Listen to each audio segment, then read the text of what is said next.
track. In the big leagues, now it's a fact. Can't take you seriously. Think that you wanna go? Can't catch me too slow. Look, now I'm on a roll. All you can say is blah, blah, blah, blah, blah. Look, now I'm on a roll. Blah, blah, blah, blah, blah. All I hear is blah, blah, blah.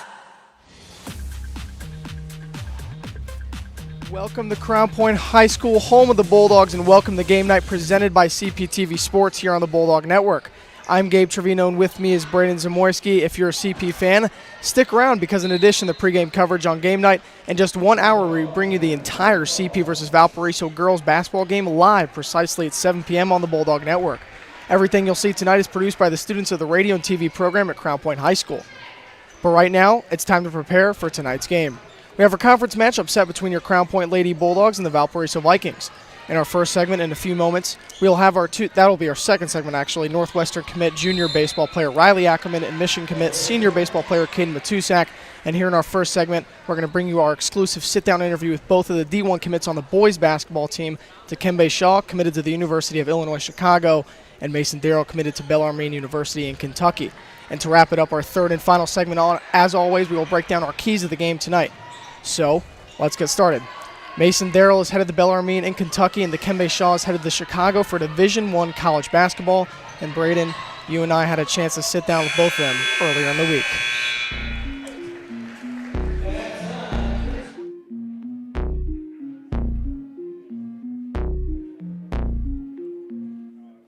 All right, guys, thanks for doing this. We really appreciate it. Dikembe, Mason, thanks for doing this. Thank you. Of course. No problem.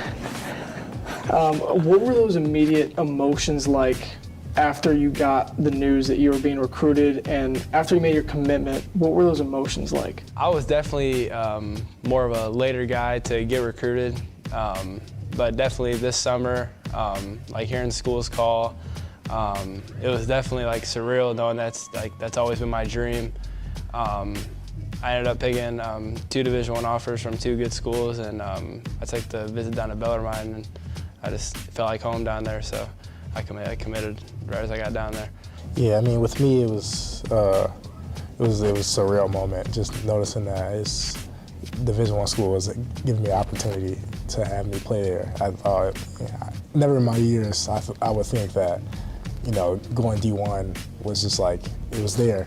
And let alone here, my senior year, this is right around the corner, but I never really thought of like the next step. I was always focused on now and now, but that stuff came, and I mean, it was happy. The thing about UIC, it was brotherhood. It was a great bond, and I just felt the culture of everything around me in Chicago. Well, you guys are seniors now. Been 4 years, kind of crazy to think about. What is it like adjusting into that leadership role as a senior this year? The leadership role, it always kind of been pushed down upon, me and Mason, just from having an important role in the team as younger players, you would say, our freshman, sophomore, and junior years. So I think the leadership role is definitely going to be a step up because we had tremendous seniors previously. And without them, we kind of got to fill in the hole. But I think the leadership capabilities, he's always been there.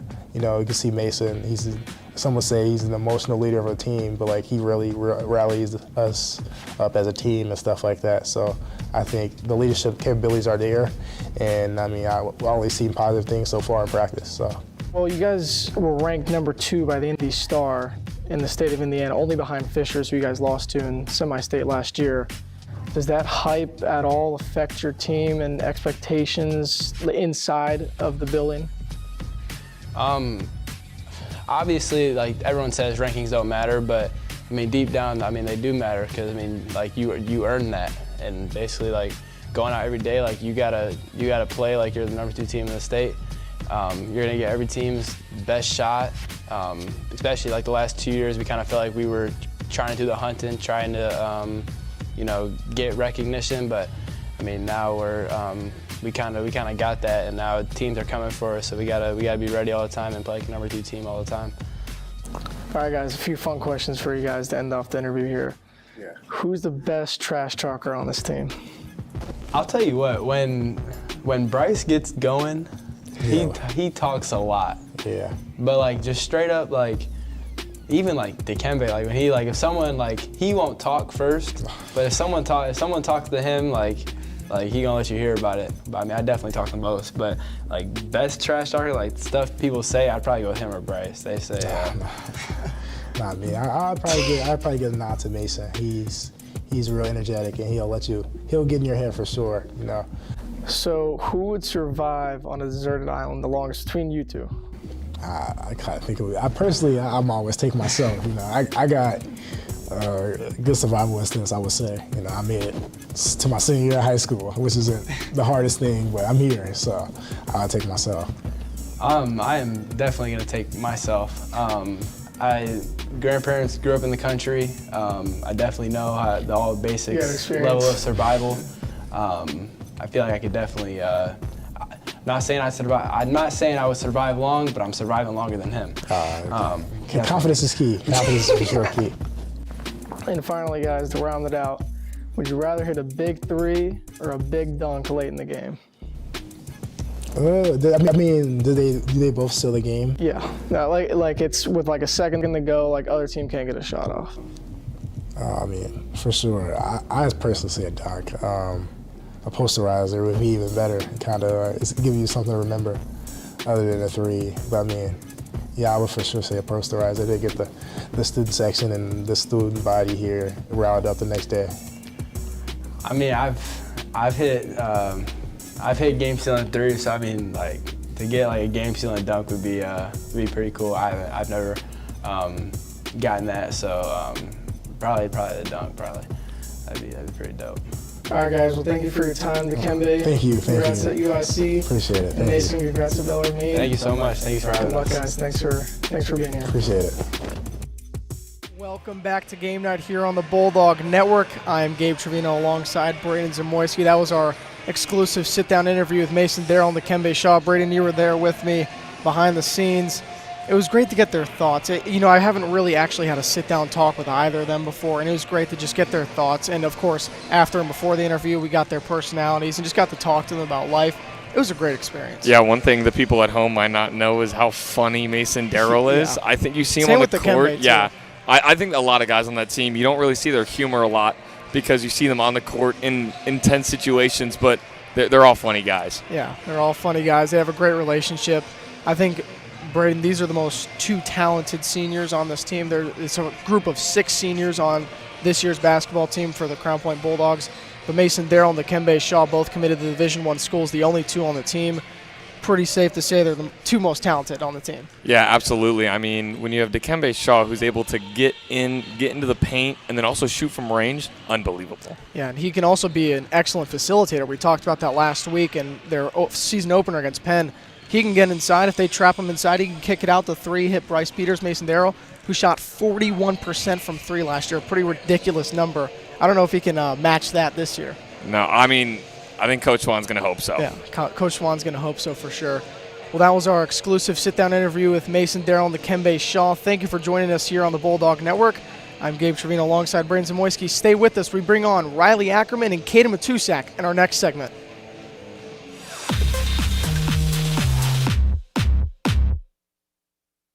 Hey, Indiana.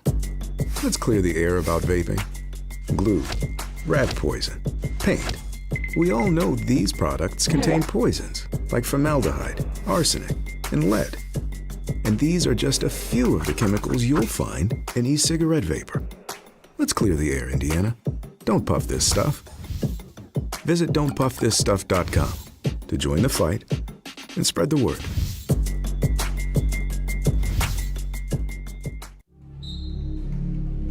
Some see a volleyball match. We see a student athlete learning how to be poised under pressure.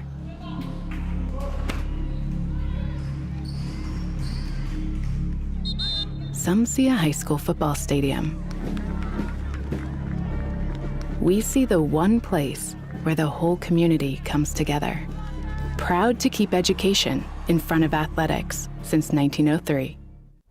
At Indiana Farm Bureau Insurance, we're not just good at insurance. We're good at Emma and Jake's just baby-proof their 2-bedroom bungalow to prepare for baby number 1 insurance.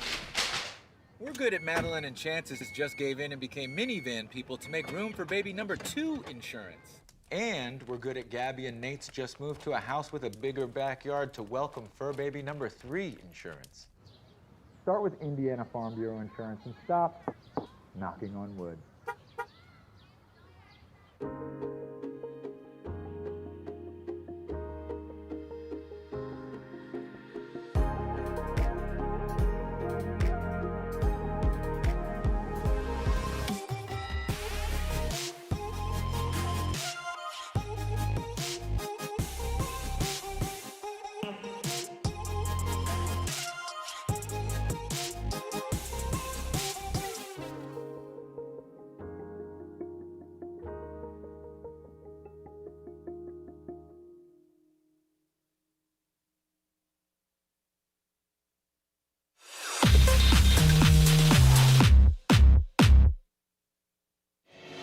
Welcome back to Game Night presented by the Bulldog Network.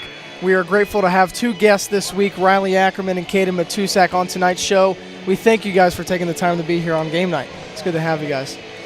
Well, I want to start with a question for both of you guys. What has been the recruitment process for each one of you guys? You go first. So for me, the recruiting process was kind of like, it was stressful. Like out of nowhere, you get all these schools calling you, reaching out, like they want to see you, they want to like get you on visits, they want to get to know you. So it was really stressful. I tried to enjoy it as much as I could, though. I don't know, and I feel like I made the right choice. Yeah, I mean, I agree with him. I think it's a super stressful thing, but something you got to have fun with, you know. It's just, the thing that's kind of hard is you just don't really know, like, where, I don't know how to word this, but you don't really, you want to pick the school that's best for you, so, and that was, like, the biggest thing. So while you're going on your visits and stuff, and you just got to have fun with it and just make sure that you pick the right place, and so that's somewhere that you want to be. Yeah, and Caden, there were a lot of seniors on your guys' team last year. Now, yourself as a senior, how do you view yourself stepping into that leadership role? I think the biggest thing is just in practice day by day. It's just like playing my role. Like I know what my expectations are, and just trying not to be someone that I'm not. Just like at practice, taking it serious, and just like things like that. Yeah, and now that you guys have been committed to schools for a little while now, Riley to Northwestern, Caden to Michigan, as you can see with their apparel, is it less stressful going into your season here in high school now that you've made your commitment?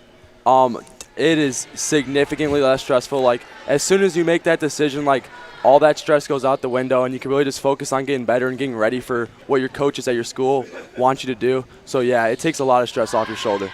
I think like yes and no, because you have that like no more stress about like trying to get recruited anymore, and you don't have to worry about that anymore. But then you have that like your university's name on, like that's where you're committed to, and you want to perform to the best of your abilities to show everyone why you're going to that school and just show out. Riley, now I want to get your thoughts on your pitching. You have a great set of pitches in your arsenal. What is your favorite pitch or your best pitch that you throw? My favorite pitch is my slider. Yeah.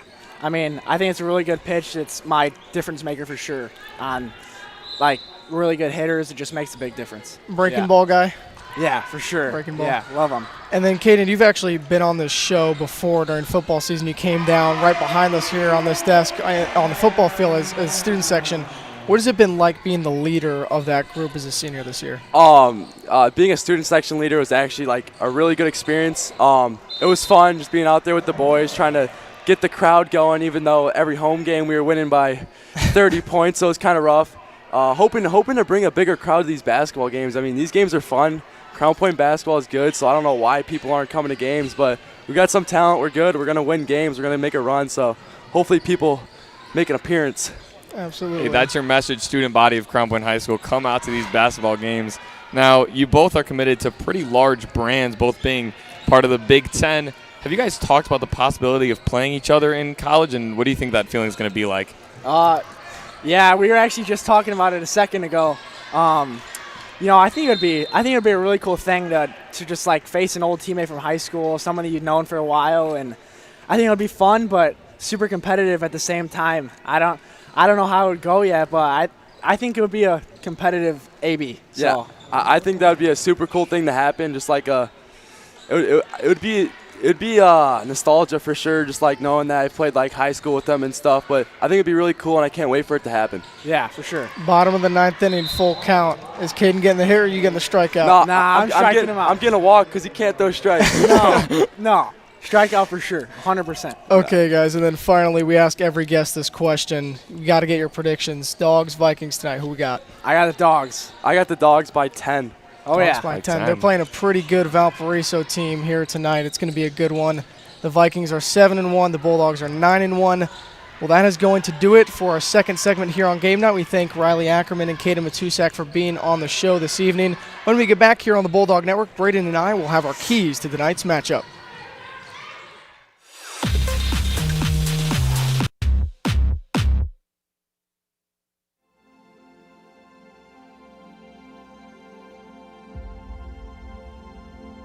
At Crown Point High School, we are a connected community. The larger we grow, the stronger we become, because at our core are values that guide us.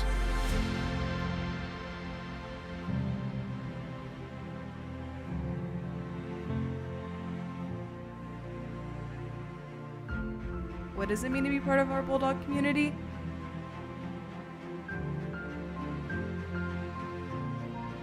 It means courage, facing adversity head on, leading with grit, and knowing that every setback is a step forward. Crown Point taught me not to be afraid to try something new.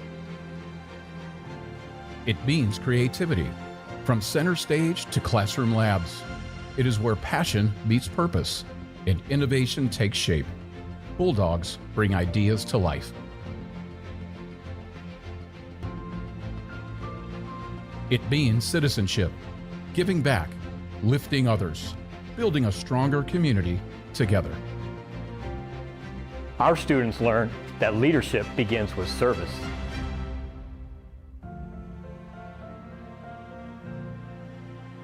It means culture, every story, every background, every voice, adding to our shared experience. It means being future ready, with more than 20 career pathways, 60 dual credit and AP courses, and preparation for college, career,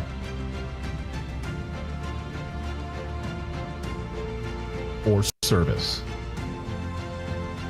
I know Crown Point is helping me get where I want to go. And through it all, we stay connected. With more than 75 clubs, sports, and activities, there's a place for everyone. Every classroom, every activity, every team. Woven together into one community.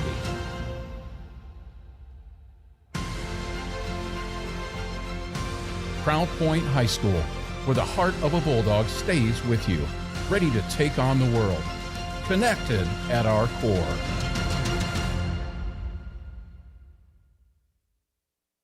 Hello, I'm Brian Avery, Director of Champions Together for the Indiana High School Athletics Association. Champions Together is a program that partners the IHSAA and Special Olympics Indiana. It is designed to provide opportunities for students with and without intellectual disabilities to participate together on fields of play and in other activities throughout the year. Unified sports, an important part of Champions Together, allows students who might not otherwise have the opportunity a chance to represent their school in interscholastic sport and compete for an IHSAA state championship. Unified sports currently exist in roughly 1/3 of IHSAA member schools, and that number is growing. For over 10 years, Champions Together and Unified Sports have helped promote relationships between students with and without intellectual disabilities, increase graduation rates and school attendance, and improve the culture within our schools. To learn more about what is happening in the inclusion revolution, visit ihsaa.org.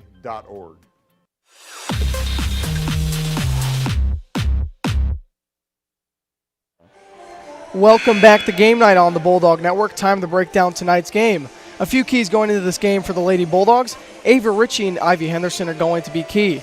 As for the Vikings, Lillian Barnes must maintain her domination, and Valpo's defensive dominance must also continue if they want to come out on top tonight. So let's begin with the visitors, the Valparaiso Vikings.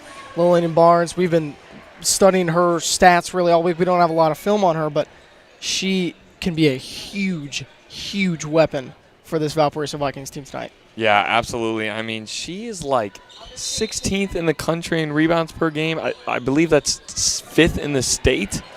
She's an absolute unbelievable basketball player, but I think she has a matchup that we're going to want to get to on the Crown Point side. Yeah, and that matchup could be Ava Ritchie. That could be the defensive-offensive matchup, Ava Ritchie versus Lane Barnes. That would certainly be a tremendous matchup. Ava Ritchie ranks second in almost every single stat in the DAC. The only girl ahead of her is Lillian Barnes, who are going to be matching up tonight. By the way, Valparaiso first in the DAC, Crown Point third in the DAC. This is going to be a game that can determine for both teams who can establish their dominance in the DAC. Yeah, and remember for the people at home, it's very early in the season, so those rankings aren't really established yet. So really that first place spot is up for grabs, and it seems like that's going to happen tonight. Yeah, and then, of course, another big key to this game, literally and figuratively, Ivy Henderson. She's 6'4", the tallest player on these two teams combined. The second tallest player, which is for Valpo, is Ollie Harden at 6'1". She's going to have to take advantage of that size advantage tonight. Yeah, size advantage is the right word for it. 3 inches.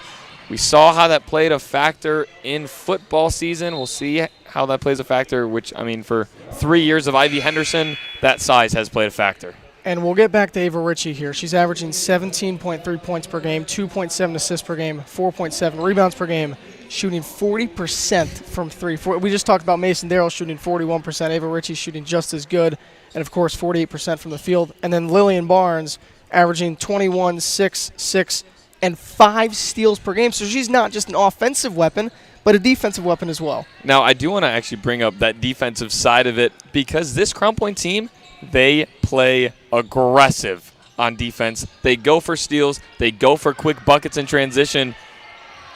And that's the way that Stengel runs his offense. Yeah, Stengel is going to be all over. I think this Crown Point defense is going to be all over Valparaiso, especially Lillian Barnes. They're going to have to contain her. I mean, it's going to be a tall task for this Lady Bulldog team tonight. But I think if you're the Bulldogs, that's your sole focus, at least on defense. I would maybe even say on offense, too. I mean, Valparaiso's defense has only allowed 31 points per game to their opponents. Yeah, but, when you have 5 girls on a court at one time who all work well together, they've all been together since middle school. We talked to Mason and Kembe. Both these programs, guys and girls, these kids are together since 3rd, 2nd grade. Mm-hmm. There's a lot of chemistry there. And I think when you have 5 girls on the court who all share a background, good things happen. Yeah, Kingston Rhodes in our post-game interview last week, he kind of got our player of the game last week for the Penn Kingsman Crown Point Bulldogs game, the boys game last week on Saturday. He said a lot of these guys, we've been playing together since 3rd grade. And, when I heard that, I was like, wow, 3rd grade. But it's true. These guys have been brought up in the Crown Point community. They brought up in the Crown Point program their whole lives playing basketball. Same with the girls. I think that chemistry is definitely going to be a factor. Yeah, and, we talk about people old to this program, but what about the new? What about Coach Stengel, his first year with Crown Point, his first year coaching girls basketball? I think that is something that has made an impact. I would say that boys basketball can get more aggressive sometimes, and I think he's brought that aggressive style over here to this Bulldogs team. We saw when they played Northridge a couple of weeks ago. Northridge is a fast, competitive team, and the Lady Bulldogs brought it to them very well. By the way, could former Coach Seibert's influence be there? He stepped down. He's still in the athletics office here at Crown Point High School. Could he still have some influence maybe on that offense, on some of the game planning? Do you think maybe he's still there talking to Stengel about what to do? No doubt in my mind that he is still here and still involved very much with this team. I especially think on defense because looking forward this matchup, looking at the stats, looking at what I've seen in game, this defense looks a lot like the defense that I saw last year from this Lady Bulldogs team. And without a doubt, I think that's because of Coach Seibert staying around and keeping his 2 cents around. Yeah, and I think that's a very valuable thing. I think Seibert did a great job being this girls' head coach here for a long time. And then one of our last keys to the game here is the winner of this game can prove they can hang with the top teams in the DAC, maybe even in Indiana. I mean, Valpo's ranked 11th in Indiana. Crown Point's ranked 9th in Indiana. These two teams are very good in the DAC. They're very good in Indiana. Again, CP ranked 3rd, Valpo ranked 1. This game can determine who maybe comes out on the DAC overall at the end of the season. Yeah, I mean, without a doubt, I think when you get late in your season, you're going to have two names. You're going to have Valparaiso. You're going to have Crown Point. But I want to talk deeper than just the DAC, just the regular season. I think whoever wins this game, I think these two names, they're going to meet in the playoffs. They're going to meet in a sectional semifinal and a regional final. And I really think that this Lady Bulldog team has a chance to make it to a state run. And the other big thing is experience. We saw Ava Ritchie come out as a freshman last year, and we were just flat out amazed. I mean, we were amazed that a freshman had this much of an impact, was this good, just talented as a freshman. She has a year under her belt, and she has a few games, about 10 games here under her belt this year. Of course, you have Ava Punak, you have Ivy Henderson, who have experience under their belt too as juniors now. This team, Braden, dare I say, has a chance at state this year? I don't think that's crazy to say that at all. I mean, when you look at who's on this team, a name that we haven't mentioned is Sydney Hale, who played as a freshman as well, came off the bench as a freshman, talented player from range. I think Addison Seibert as well, daughter of former Coach Seibert. I think she also is deadly from range. Kind of looks like the 2017 Splash Brothers. By the way, somebody who is deadly from range who's now graduated is Gia Galgianis. Could that be a big loss this year for this Lady Bulldog team? You know, in almost any other circumstance, I would say yes. But I think the depth from this team, and I mean, like I just said, this team reminds me of the 2017 Golden State Warriors. They're called the Splash Brothers. Splash Sisters. Splash Sisters, maybe, here with this Lady Bulldogs team. Yeah, and then, of course, Ava Ritchie, I mean, the impact she has made on this team, averaging nearly 18 points per game, going 2 and 4 with rebounds and assists, respectively. She also is not too bad on defense. However, Lillian Barnes, who's a little bit taller than her, maybe they match her up with one of their forwards, Sydney Hale, who's a really good defensive player, at least what we saw from last year, is probably only improved. Or Ava Punak. Could we see maybe a taller, maybe mismatch there for Lillian Barnes? Yeah, I think a Sydney Hale matchup would work well in Stengel's favor. I mean, she plays physical defense. We know Stengel from his Hanover teams, from his Andrean teams. He likes physical defense, and I think a Sydney Hale matchup could work very well for the Lady Bulldogs. If you were just joining us here on the Bulldog Network, I'm Gabe Trevino alongside Braden Zamoyski. Tonight we are going to bring you the Valparaiso Vikings versus Crown Point Lady Bulldogs basketball game at around 7 p.m. Here, stick around on the Bulldog Network. However, Braden, I want to shift our focus just a slight bit. We'll get back to tonight's game. We're having our broadcast on Marquee Sports Network. We have the privilege of broadcasting with them once more. Munster versus Crown Point boys game. A little look ahead to that game. There's only one game in between last Saturday and next Friday for the boys. That could be a lot of rest. They could come out firing in that Munster game. Yeah, I think this boys basketball team weren't too happy with how they played against Penn. We had the chance to talk to Mason and Dikembe, as previously mentioned, and they told us outright they didn't play to the fullest of their potential. I think this rest, this practice time with Coach Swan, I mean, I don't know if you heard him, but I heard him yelling on our way up here before we got ready for game night tonight.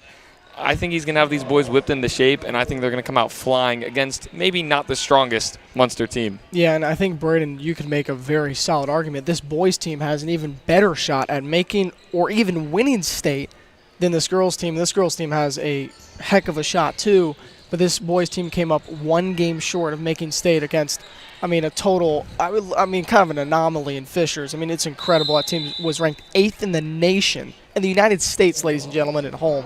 That's in the United States, not just Indiana.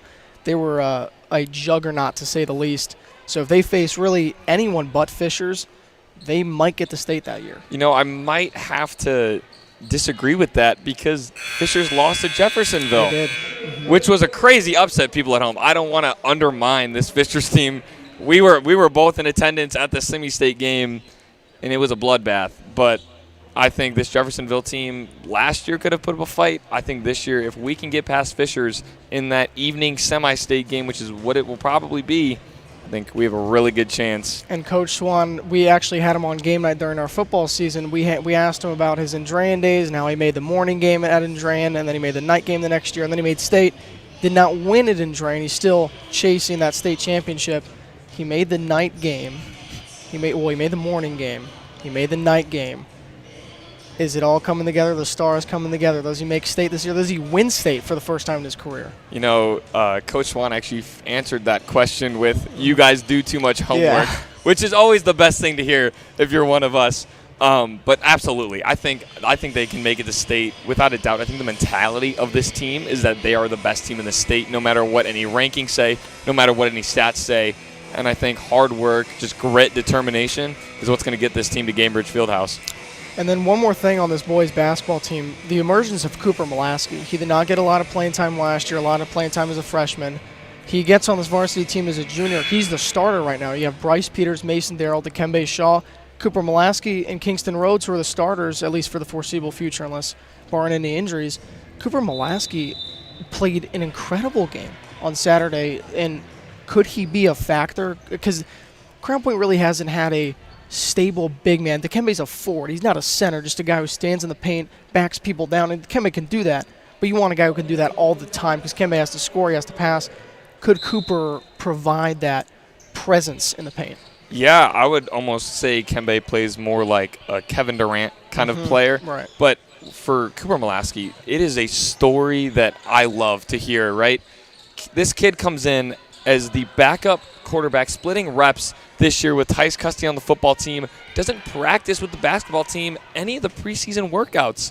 I was here for a couple of them. He did not practice, comes in and shows that he's still been putting in the work. And, I mean, he's now the starter. And I will say he did play a very good game against Penn, and I think this game next Friday against Munster is really going to be what shows who he is and how he's grown. And they will play Carmel tomorrow on Saturday, December 13th. Unfortunately, we will not be broadcasting that game. It is on the road against Carmel. And then shifting back to this girls' game for a brief moment, Ivy Henderson, could she be that big presence? Of course, she's physically that big presence, but no one on Valpo can match, at least her size on paper. We're going to see what happens on the court here in just about 20 minutes or so. What can she take advantage of that size disparity? You know, I think absolutely. I mean, she puts her arm up in the air, and there's not a single person that's reaching it. So I think, I mean, if you see a player like Ava Ritchie, Addison Seibert, Ava Punick, whoever it may be, back down in the corner on the baseline, you might just chuck it up and say Ivy Henderson's down there somewhere. Yeah, and that's going to be a big factor. Of course, Lillian Barnes and Ava Ritchie, that's a matchup to see. That's going to be a huge matchup. Guard versus guard. Again, maybe Lillian Barnes switches playing against Ava Punick or maybe against Sydney Hale, but we shall see. That is going to do it for game night, but stick around as we bring you the broadcast and all the action of tonight's game between the Crown Point Bulldogs and the Valparaiso Vikings starting soon. Thank you to our entire crew working behind the scenes to bring you tonight's game. I'm Gabe Trevino alongside Braden Zamoyski. Tune in and join us for CP Valpo coming up next at 7 p.m. on the Bulldog Network.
throw it out, give it right back. Got the record, better get off my track. In the big leagues, now it's a fact. Can't take you seriously. Think that you wanna go? Can't catch me too slow. Look, now I'm on a roll. All you can say is blah blah blah blah blah. Look, now I'm on a roll. Blah blah blah blah blah. All I hear is blah blah blah. Welcome to Crown Point, Indiana, and welcome to DAC girls basketball action on the Bulldog Network. We have a conference matchup set between your 9-1 Crown Point Lady Bulldogs and the 7-1 Valparaiso Vikings. The Lady Bulldogs dropped their last game to the Penn Kingsmen 41-38, but prior to that, they were dominating everybody, winning by an average margin of 22 points. But this Penn team is no easy task for the Lady Bulldogs, and it was an easy task for the Valparaiso Vikings. They won by 17, Braden. We have a great matchup set tonight. Yeah, Gabe, and I don't want to look at these numbers face value, 17 versus a loss. I think not a big stats guy. I'm not a big stats guy, and when you see these two pitted up against each other, I think you're going to see the true nature of these teams in a competitive matchup. We see all the time. Sometimes teams like to keep games close, and sometimes those games don't turn out well. I think these Lady Bulldogs are going to try to keep this one close, try to keep Lillian Barnes under check, as we mentioned in our pregame show, game night just before this. And I think, they're going to have a hard task tonight, Gabe. Well, we no welcome doubt. you into the broadcast. We're going to start, the game's going to start right behind us in just a few minutes.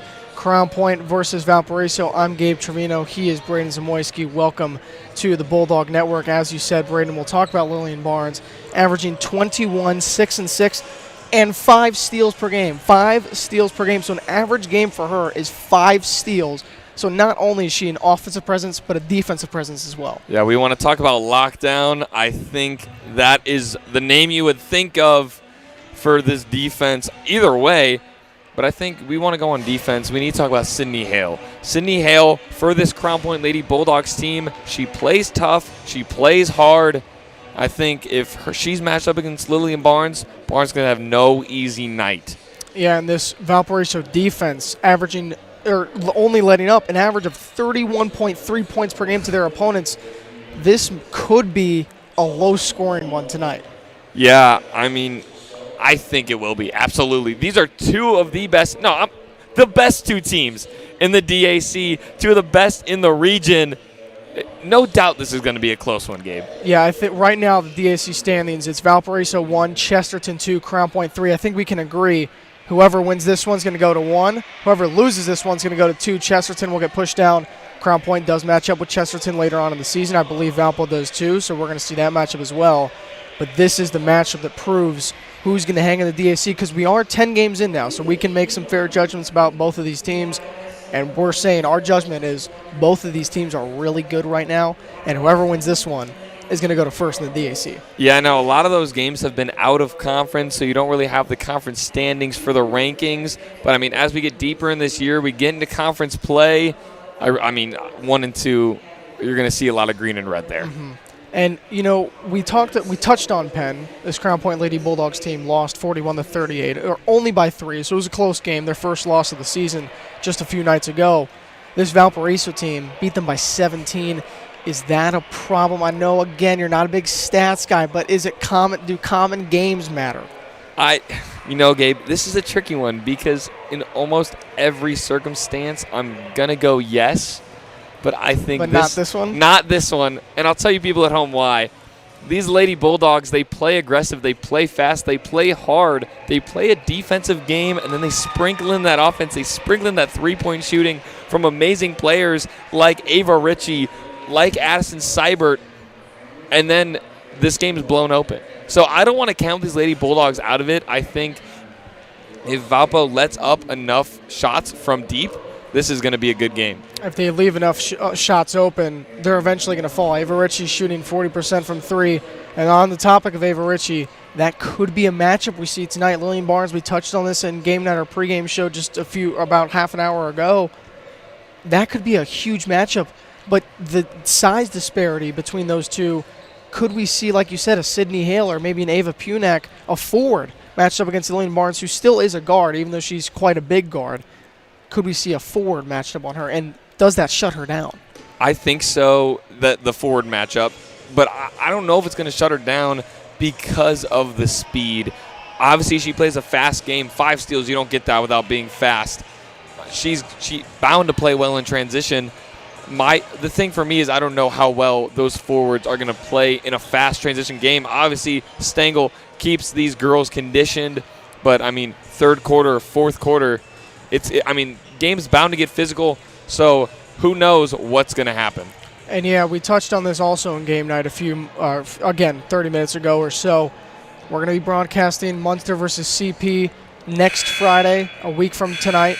Munster versus CP on Marquee Sports Network. We have the privilege of broadcasting with them once again. We thank them for that opportunity. Hopefully that all goes well.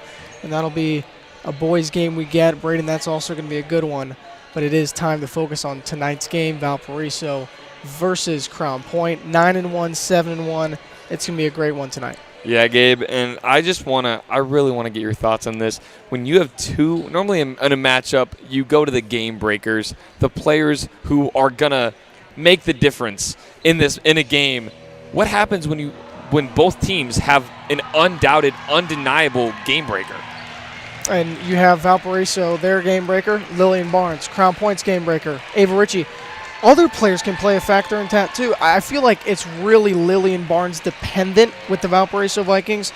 I feel like Ava Ritchie has a lot of help around her. Ivy Henderson, Ava Punak, Sydney Hale has a lot of help around her that could provide the narrowest of margins tonight. Yeah, and I think Ivy Henderson is going to be the difference maker. She might end up being the game breaker here tonight I think Ava Ritchie's going to have her hands full. No doubt. I think Sydney Hale's going to have her hand. Whoever is guarding Lillian Barnes is going to have their hands full. That frees up Ivy Henderson for a lot of action. She is not scared to drive the basket, get contested layups, and she makes her free throws. And she is the tallest player on this court at 6'4". Ollie Harden on Valpo's 6'1", the next tallest. So that's going to be a big matchup there. Could dump the ball inside, could see her get going. If you're just joining us here on the Bulldog Network, we have about 1 minute to go until tip-off. Valparaiso Vikings, Crown Point Bulldogs. I'm Gabe Trevino alongside Braden Zamoyski. It is good to have everyone listening and watching in here tonight on the Bulldog Network. Just 1 minute away from tip-off here. And one more thing to run down. We've touched on this again before. Could this, I know we're only 10 games in, but could this determine the winner of the Duneland Athletic Conference in girls basketball? Absolutely, without a doubt, I think so. And I would go further. I think this is going to determine at the end of the regular season who's the champion. You're going to see these teams match up in the playoffs, no doubt in my mind. Okay, well, here we go. The Valparaiso Vikings and the Crown Point Bulldogs about to get set for tip-off here in the Crown Point Gymnasium on a kind of cold, a little snow. There's snow on the ground. It's not a snowy Friday night, but some snow on the ground, and it's a colder night. Actually, it's been a little warmer as of late, Gabe. I know a couple days ago it was actually pretty warm. A lot of the snow here had melted. We're gonna send it to break here on the Bulldog Network. We'll be back with the tip-off of Valparaiso versus Crown Point.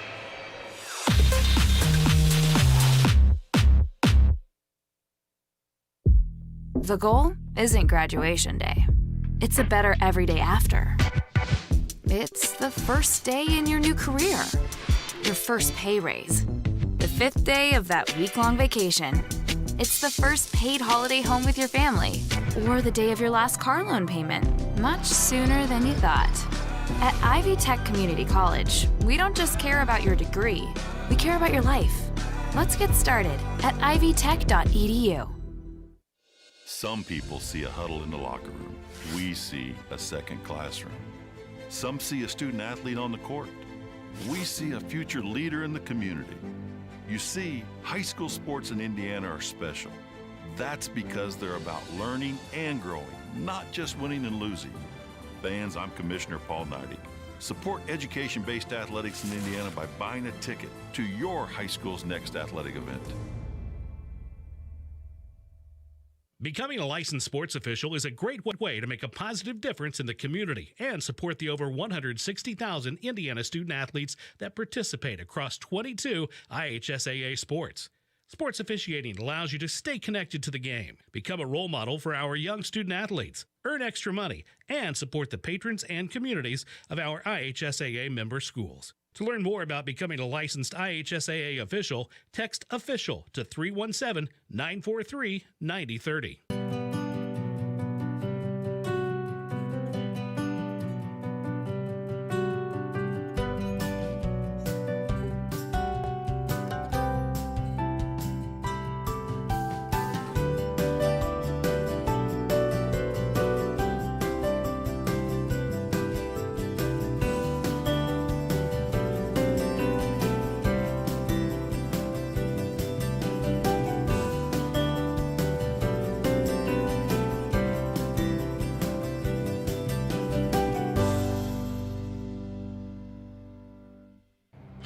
Some see a student athlete working hard in the weight room. We see a future leader learning there are no shortcuts to success. Some see a start to a swim meet. We see the starting blocks for life. Proud to keep education in front of athletics since 1903.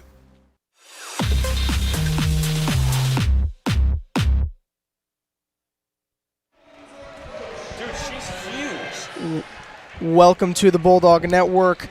I am Gabe Trevino alongside Braden Zamoyski. We have the Crown Point Lady Bulldogs and the Valparaiso Vikings set for you guys tonight at home listening and watching. Thank you for joining us here on, again, kind of a cold, not totally snowy Friday night. Braden, it's good to be with you. Yeah, it's a good winter night, and you know what winter means? Winter means basketball, Gabe. It does. And I think that is the absolute perfect night for this, as these Lady Bulldogs will no doubt have their hands full against these Valparaiso Vikings. We had a good one on Saturday, the Penn Kingsmen and the Crown Point Bulldogs, the boys basketball team. We had a good one there. Crown Point only ended up winning by 4. They did not play their best, as we talked about with Mason Darrell and Dikembe Shaw before we sat down with them with our interview. And they still came out on top, which is a pretty impressive feat. And this is I would argue, a tougher test in conference for these Lady Bulldogs tonight. Yeah, Mason Darrell had actually told us that he thought they played not to their level, in his words. And, I mean, that was shown. I think they had a pretty slow first half. But, I mean, no doubt they picked it up in the second to win them that game. And I think these Lady Bulldogs tonight, they're going to have 2 great halves of basketball to compete with this Valpo team. And, Brandon, on the topic of winter and basketball season, I can't tell what season's my favorite. I feel like every time a season comes around, I'm like, oh, yeah, this is my favorite. But then, like the winter gets, like by the time it's February, I'm ready for warm weather. I'm ready to play golf again with friends. But then when winter comes around and the fall comes around, it starts getting colder, Christmas is around the corner, I start loving the winter. But it just feels like it gets old after a while. I think I really enjoyed the winter, being a hockey player and everything. I really enjoyed the winter until I got a car. I think as soon as I got a car and I realized the amount of times that I've had to fill up my gas tank, the amount of money I've had to spend on gas already, and it is only halfway through December. Yeah, because we're not walking around out there. It's It's not even that cold of a night. It's supposed to be in the single digits next week. But yes, winter season is here, which means basketball season is here.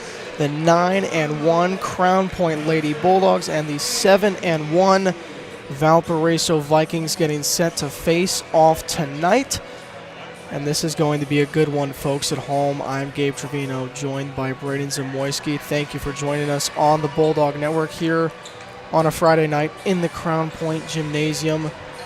It is going to be a good one. Ava Punak, Ava Ritchie, Ivy Henderson, Sydney Hale, and Addison Seibert starting tonight for the Crown Point Bulldogs. Ivy Henderson's going to have to establish her size early. And we are getting set for tip-off with Lily Barnes. And Ivy Henderson tip it away. And Ivy Henderson tips it right to Punak. Sydney Hale drives right in and turns it over right off the mat to Kincaid. Here comes Kincaid, bringing it really quick up the court. Got it guarded by Punak. Kicks it out to the corner. Pump fake coming around the corner is Barnes. They're not going to hit her. A 3 from Kincaid. The start is just short. Punak comes away with her first rebound of the night. One thing, this Bulldog defense already playing physical on Barnes. You try to drive to the basket, they're not going to let her get there. Ritchie has it up top, trying to get around her defender. Now he's going to have to swing it up top to Punak. Punak looking for maybe Ivy Henderson inside. Picks up her dribble. Ritchie kicks it out. Sydney Hale a three. That one's no good. Ritchie trying to get in there for the rebound. No good. Kincaid gets the rebound. Here comes Barnes. Barnes drives right down the lane, spins inside, and a foul is called. She will get 2 free throws. There's that transition play I was talking about in the pregame, Gabe. Lily Barnes just making her way down the court with ease.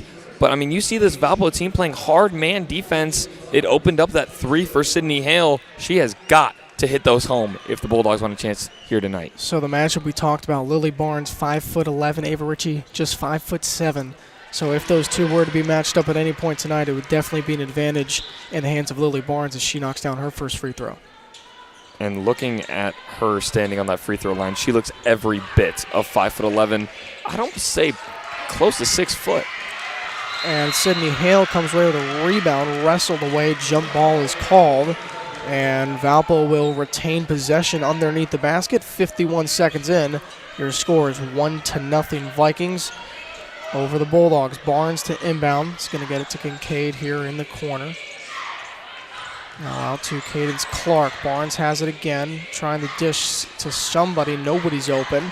Now Clark's going to drive baseline. Nothing's there. Kincaid a three. That's no good. Rebound to Clark again. She puts it up. That's no good. Tipped up. It's the backboard, and they're going to give the ball to, I believe, Valpo here underneath once again. That's a foul for Sydney Hale. She's playing physical basketball like I said she would. She picks up a foul there. Coach Stengel not too happy about that call. Cadence Clark in the corner. Lily Barnes, an open three behind the screen. No good. Rebound underneath to Kincaid again. Kincaid is called for a travel underneath, and Crown Point will finally get the ball back. Yeah, and ball don't lie there. That ball was shot by Cheyenne Brown after the whistle rolls out of the basket. And they say ball don't lie, and I think that just told the truth right there. So full court press here to start, Brayden. Just a minute into the game here. The Bulldogs are going to have to get around this one. I think if you're the Vikings, you have to do that. I mean, pick up Ava Punik, picks up the foul. So, I mean, there's the downside of that full court press. You get the pressure, but I mean, in that situation, just not what you're looking for. And it looks like that matchup is Hale and Lily Barnes. Which is going to be a good one to watch. A good physical matchup. It's going to be a good one to watch. Ava Ritchie trying to get her on screens. She does. She will get open. She's going to be the main ball handler tonight for the Lady Bulldogs. And a foul is called on Ivy Henderson. Too hard of a screen for the officials' liking. It's going to go Valpo's way. Their defense already showing. Ivy Henderson trying to use her size to the advantage here. Referees not liking that one. Just kind of an unfortunate play there for Ivy Henderson. Here comes Barnes around another screen, driving in on Punak. Tough layup is blocked by Punak. Now Punak up ahead to Ritchie, a 4-on-3 break inside to Henderson. Henderson pump fakes, puts it up and in, and Crown Point has their first lead of the night. Crown Point coaches were a little upset there. Cheyenne Brown set what looked like a similar screen to what Ivy Henderson did, and there was no call on it. Crown Point coaches here, they're getting fired up early for their girls. Cheyenne Brown with it here on the left wing, looking for somebody open. Gets it to Kincaid. Kincaid's going to pull up for a three wide open. Foul is called underneath, and the Vikings will have it underneath the basket. So that's another one for Sydney Hale. I mean, that's 2 in the first quarter, and remember, I believe Mason Darrell told us, you get 2 in the first quarter, it's going to be hard for you to see the floor the rest of the game. Could that be a factor as now Coach Stengel is voicing his opinion to the official? And we'll have a sub come in for Sydney Hale. Brianna Gerzic coming in for Sydney Hale to start off here. The 5'8" junior checking into the game about 2 minutes in here. Underneath to Barnes, and that one's thrown away by Cheyenne Brown, and the Bulldogs will gain possession once more. 5:53 to go here in the first quarter. 2-1 Bulldogs is the score, and here comes Ava Ritchie pushing it up the court. Looks like almost a double team here. Here's Gerzic on the wing, drives inside, tries kicking it out to Ritchie. It is battered away and goes off Ritchie, and the Vikings will have it. See, the main thing for the Bulldogs here is they have to maintain their composure, Gabe. They get 2 questionable fouls, 3 even. And now, I mean, they find themselves in a tough matchup. I mean, like we said, they would, but they cannot get in their own heads here. Delilah Kincaid up to Cheyenne Brown. Foul is called on the Vikings. And by the way, I want to point out, Rihanna Gerzic is now on Lillian Barnes. Now that Sydney Hale is out. That's 5'8" against 5'11". And Sydney Hale has a lot more experience, therefore a lot better of a defender too. I mean, if anyone's up to the task, though, it seems to be Grzic. She's not afraid of Lily Barnes. Richie gets double team coming off the screen. Henderson's going to hand it off right back to her. Just trying to find any kind of room. They're not letting her have it. Crosses over again, comes to the free throw line, kicks out to Gerzic for three. That one's no good. Punak tries to get underneath, and a push is called on Lillian Barnes. Ball will go underneath. Punak will inbound. Referees not letting much go here, trying to keep this game under control as Addison Cyber inbound the ball. Bulldogs with a 1-point lead. I think they're going to look to extend it here. Cyber gets it out to Henderson. Barnes comes around to try and get the steal. Now it's stolen away by Kincaid. Now on the floor, gets it to Richie. Richie gets it to Gerzic. A lot of pressure here. Double team from this Valparaiso defense. Gerzic gets it to the corner. Underneath to Henderson. Stolen away by Cheyenne Brown. Here she comes up the court. Underneath, Kincaid draws a foul. A travel's called. So no foul, travel called on Kincaid, and the Bulldogs will gain back possession. Ava Ritchie commanding her offense, something we've seen since her freshman year. I mean, commanding her offense as a sophomore, that is something huge for this Bulldogs team, and I think they've realized the test they have in front of them tonight. Ivy Henderson up top, going to hand it off to Ritchie once again. Ritchie gets open, fires a three, no good. Lillian Brown comes away with the rebound. Lily Barnes, a three from Cadence Clark. That one bounces off, no good. Henderson with a rebound. Almost no pressure from Valpo on the offensive board. All five of the girls step back on defense, trying to pressure the transition play of this Lady Bulldogs team. Rihanna Gerzic to Henderson, handoff to Ritchie. Ritchie trying to find any room she can get. Outside Gerzic, wide open corner three, no good. Barnes comes away with it. Here she comes, has a disadvantage here, drives right in on Ritchie. Cadence Clark, another three, no good. Now Ritchie comes away with it. Not many shots falling here. Now she's going to try a three. That one is no good. Rebound to Kincaid. Kincaid's going to bring this one up, and a foul is called on Gerzic.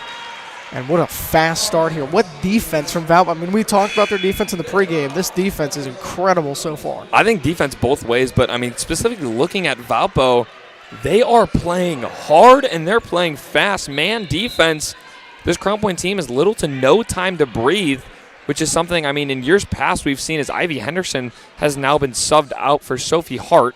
That could make a difference as Hart's speed plays in more favor rather than her size. But no, this Ladies Bulldogs team is used to being able to set up and run their offense, and Valpo has taken that ability completely away. Now Ollie Harden set the check in, who is the girl who's closest to size in Henderson, and Henderson just checked out. And Valpo's already in the bonus, just over halfway through the first period. And Kincaid, first free throw is true, so that we have a tie game at 2. Both of Valpo's points so far have been made at the line. This Ladies Bulldogs team not used to taking a lot of fouls, something that could make a difference here. I mean, if they find themselves with a lot of girls, in foul trouble, I mean, who knows what could happen. Obviously, Sydney Hale already with 2 in this game. Kincaid nails both of her free throws, and now Ollie Harden coming in, 6'1", tallest player on the court on both of these teams except for Ivy Henderson.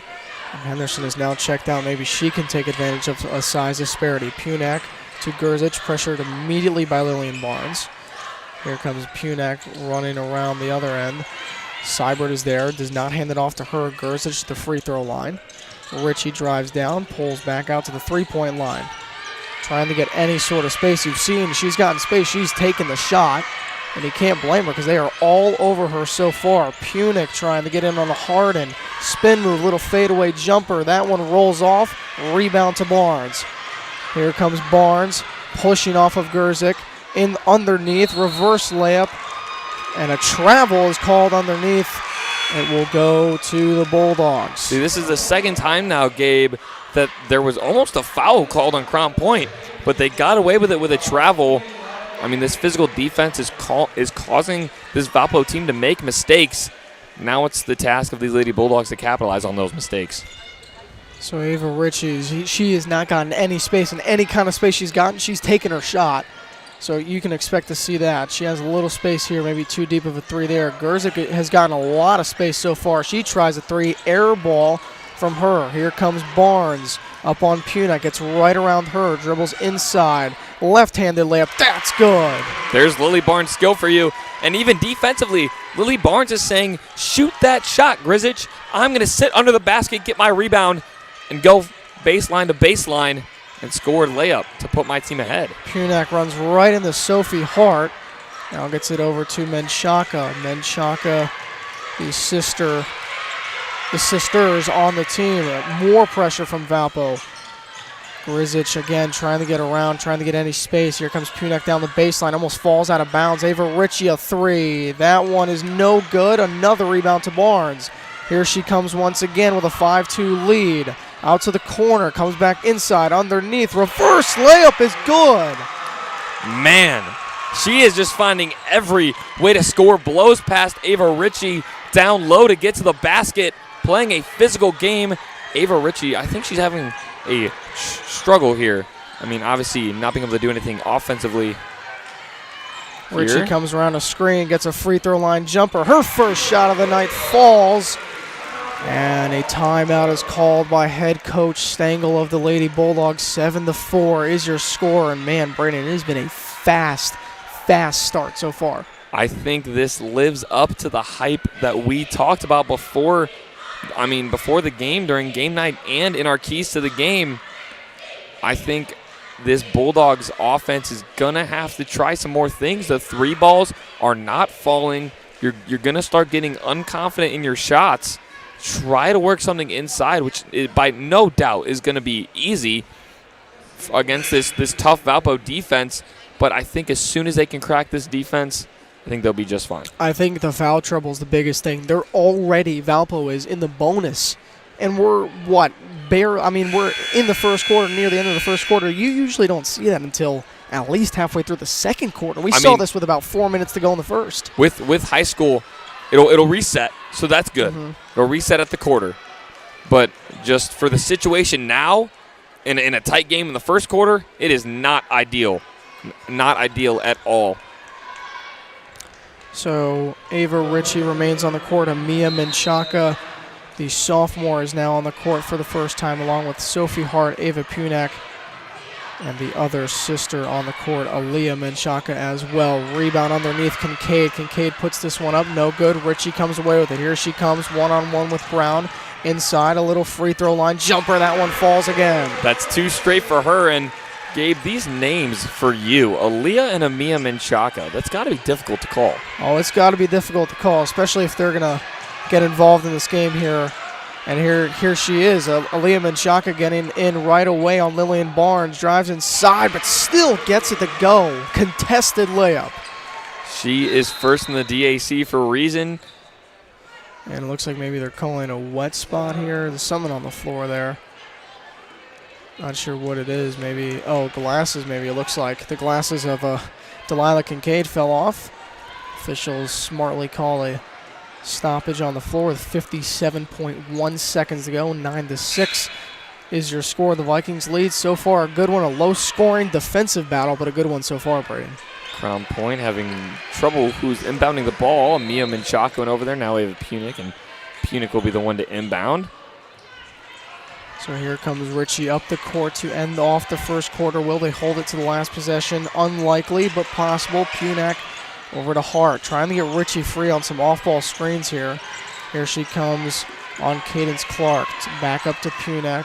Punic holding the ball high, just trying to protect it from any Valpo defender, but Cheyenne Brown comes away with it. A wide-open layup for her, and that one is good. A great steal, pickpocketed Ava Punic there.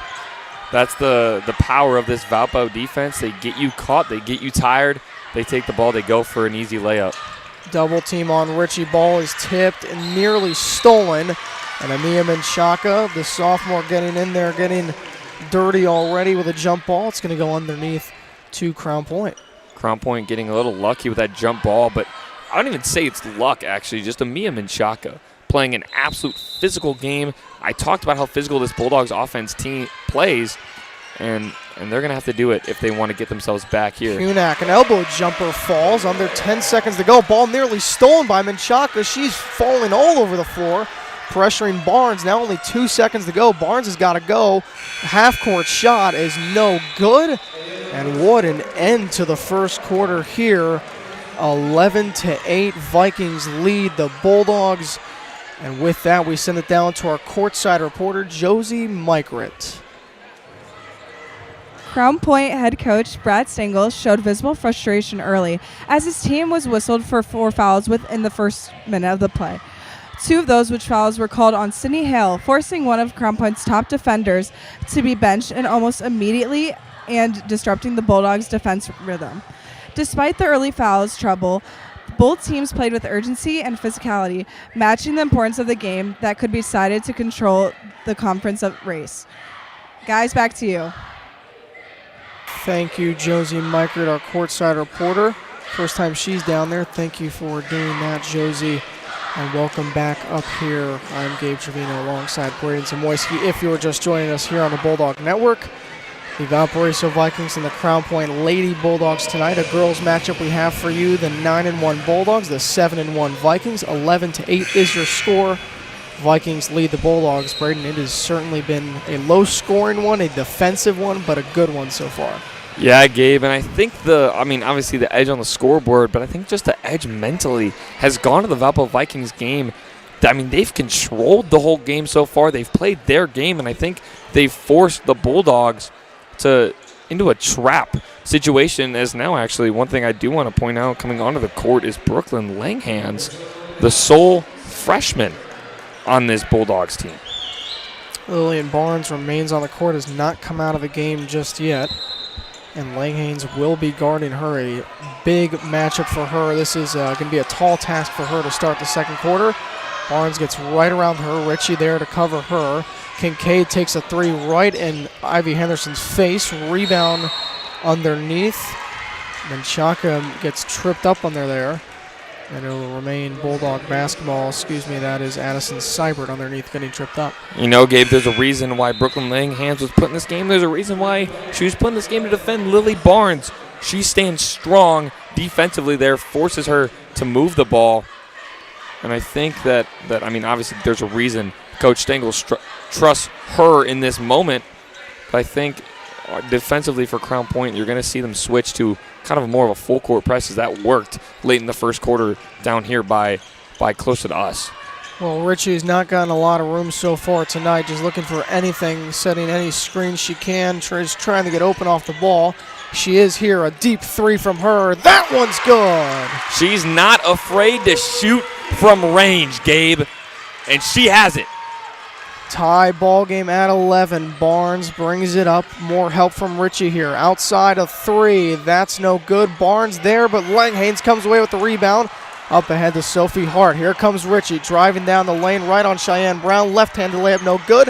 Ivy Henderson, the rebound. She puts it back in. There's the size difference. Ritchie and Henderson, they're the 1-2 punch for this Bulldogs team. Ritchie able to drive down, get the layup up. And the size difference, Henderson able to put it back up. In and out. Langhans comes away with the rebound. She's going to bring it up right on Lily Barnes, and she is nearly forced out of bounds, and she is. She had Ava Ritchie in the backcourt. They just got a little bit overwhelmed with the Bulldogs with a little bit of momentum here. Have their second lead of the night, 13-11. Minutes and 11 seconds and counting here into the second quarter. Allison Sadevich, by the way, checking in for the Vikings to start the second quarter here. Here comes Barnes, drives right in on Henderson, kicks it out, and a charge is called. That is a physical play by Addison Seibert, not afraid to get knocked down. And that is a team play. That is a hustle play. That's what these Bulldogs need to do to get back in this game. 6.5 or so minutes to go here in the second quarter. Stengel asking the officials what happened. There's a discussion happening with the officials right now. Seems uncertainty on the call, Gabe. Yeah, maybe they're going to overturn the call. Stengel.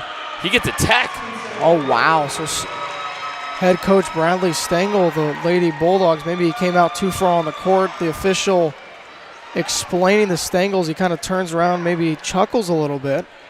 But a technical foul. Now the officials explaining to the Lady Bulldogs, as well as they all stand together trying to make sense of what just happened. Now, Gabe, we've seen him animated all night, and which is similar to how most of the coaches are here at Crown Point. The football team got a couple sideline violations, and now Coach Stengel gets a tech for his animation on the sideline here. Maybe, I mean, he steps onto the court quite a bit. Could be from that, but you don't want to put Lily Barnes on the free throw line. Of course, she's going to be their free throw shooter. She makes her first shot, and her second free throw is up and good. So a tie game at 13, a costly error from Coach Stengel on the sideline. Crown Point was going to get possession back with the charge on Barnes, which Seibert caused. And now Stengel, he's going to take a seat on his bench, and he's going to scoot all the way out here, trying to get as close as he can to the action. Ref told him to take his seat. He told everyone to scoot down, then he just scooted his chair right up as far as he could. Delilah Kincaid underneath, back out to Brown. Here's Barnes. Barnes nearly steps out of bounds. Now comes around a screen, a three on Henderson, rattles in and out again. Here comes Ritchie. Ritchie pushing it fast up the court, a little crossover. Cannot get Cadence Clark to budge. Punak now looking, she's going to come in here at the next whistle. So that is some offensive presence for Crown Point back on the court. Lang Haynes trying to get away from Barnes. Over to Sophie Hart underneath to Henderson. Thrown away by Sophie Hart. And the Vikings have possession once more. Crown Point trying to take advantage of the size difference there as Ava Punak will come in for Sophie Hart. But Crown Point just not able to make the pass connect, a little too high for the hands of Ivy Henderson. Punak with just 2 points so far. Of course, Ava Ritchie with 7, the leading scorer so far, but a low-scoring one at 13-13. Barnes calls for the ball, directing the offense, being guarded by Langhans. Here comes Kincaid, hands it off to Cheyenne Brown. Brown drives inside, batted away by Punak. Good defensive play. Here comes Ritchie, trying to get away from Barnes. Out to the corner. Punak comes around. Now she's going to drive, spins inside. Left-handed layup is good. You know, Ava Ritchie, I bet it's pretty scary to be running the ball down the court and you see Lillian Barnes and Cadence Clark defending on you. Lillian Barnes underneath, contested jumper. Foul is called on Addison Seibert. Ritchie does not like that one. Seibert doesn't like that one. Punak doesn't like it either, talking to one of the officials as well. Punak trying to advocate for her teammate is all 5 on the court, and especially Coach Stengel, he stands up. Not happy about that call, trying to avoid another tech as he's going to send him, looks like, Mia Menchaca in the game, and trying to at least numb the pain of this hole that the Bulldogs have dug themselves into. So Addison Seibert checks out. She drew a charge, but it got called back because of a technical foul on Coach Stengel. Now he is kind of crouching right near his seat. Not standing up, not on the court, just staying as close as he can without getting another technical foul. Lillian Barnes' free throw is true. 14-13 is the score. Here comes Ava Ritchie pushing it fast as always. And she gets tied up with Lillian Barnes. No up and down call. The whole Valparaiso section here, all the fans and the bench wanted a call. Barnes comes away with it up ahead. Great pass to Kincaid. Kincaid lays it in. What a pass from Lillian Barnes. Ava Ritchie frustrated as she thought she was fouled up on that no travel call. No call there, I mean, either way. And now the Bulldogs have to dig themselves out of a hole once again after giving Valpo a lot of momentum. Back down 1. Valpo with another lead. Pressured as Langhans, trying to get away from Barnes. Nearly throws it away. Menchaca has it. Drives inside. Puts up a tough layup. That doesn't go. Henderson's got it, and she puts it through. Again, Ivy Henderson using that size difference down in front. Her ability to get offensive rebounds is amazing. Lillian Barnes into the corner, being guarded by Amia Menchaca. Kincaid drives off the pump fake from Henderson. Layup is no good. Tipped out of bounds by Ivy Henderson. It will stay with the Valparaiso Vikings. And Rihanna Grzic comes back in this time for Brooklyn Langhans, and Sophie Hart goes right to the scorer's table as well, checking in for Ivy Henderson. Yeah, without a doubt, you were absolutely right in your heat of the game when you said if Crown Point can shut down Lillian Barnes, I think they'll be just fine. She is the biggest part of this offense, and it's really not close, doing almost all the scoring, 10 of the 16 points so far. Misses that free throw line fadeaway jumper. And here comes Ritchie once more over halfway through the second quarter. Bulldogs lead by 1. Punak up near the Bulldog logo. Trying to get inside, nothing there. Grzic has nothing. Still takes it up top, picks her dribble. Up, Ritchie's got it. Over to Punak, just moving the ball around, trying to get something open. Now to Sophie Hart, who just subbed down, is right back in the game. Punak again trying to get inside. There's still nothing there. The cut by Grzic. Bad pass from Punak, and it's going right back to Valpo. This defense, Braden, it's something to be, I mean, this is incredible. It's suffocating. It's suffocating, Gabe, to say the least. And I think these Bulldogs are going to have to start taking contested shots. You see Ava Ritchie pulling up from the free throw line. I mean, contested shots are going to be the difference maker when it comes down the stretch here. And Shaka nearly falls. Barnes couldn't get the layup to go, and that one is good.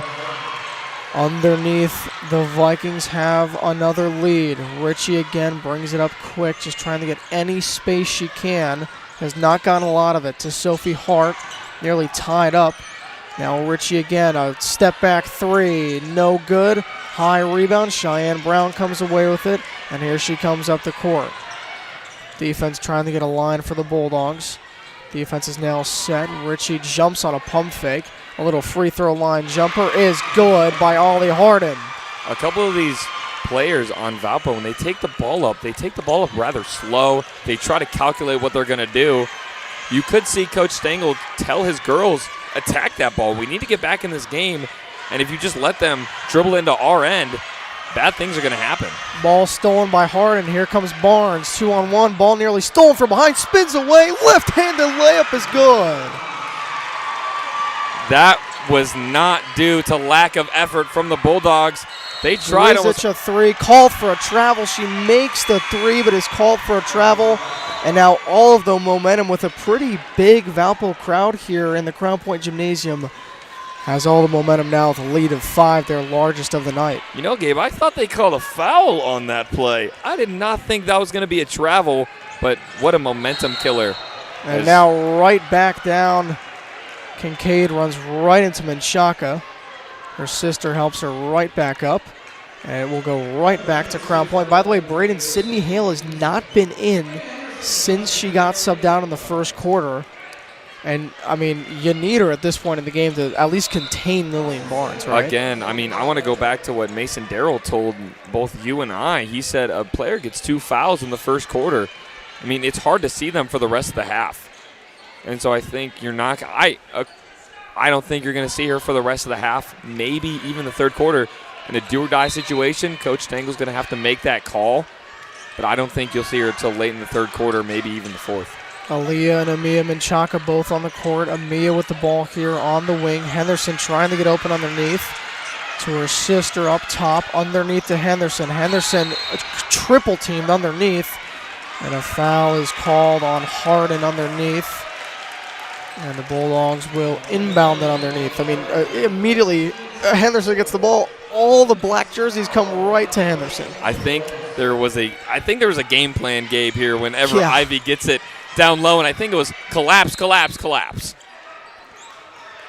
And it looks like the official trying to get maybe the physical contact here from Harden. Now Harden has her hands up, and Henderson comes away with it and falls over, trips Harden in the process. Here comes Cheyenne Brown. Brown pulls up, no good. Little layup is no good. Here comes Grzic.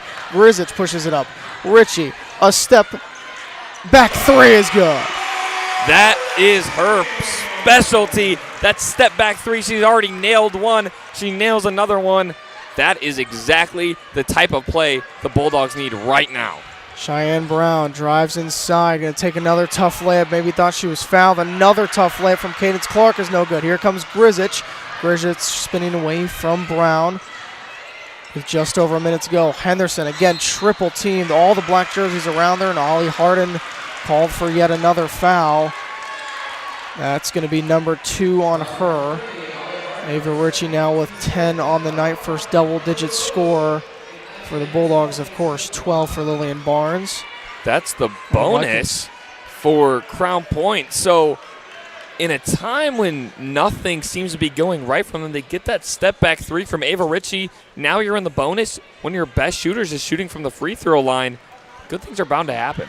Gotta love the game of basketball. There are a lot of momentum swings. Ivy Henderson makes her first free throw. A few subs coming in. Harden comes out with her 2 fouls.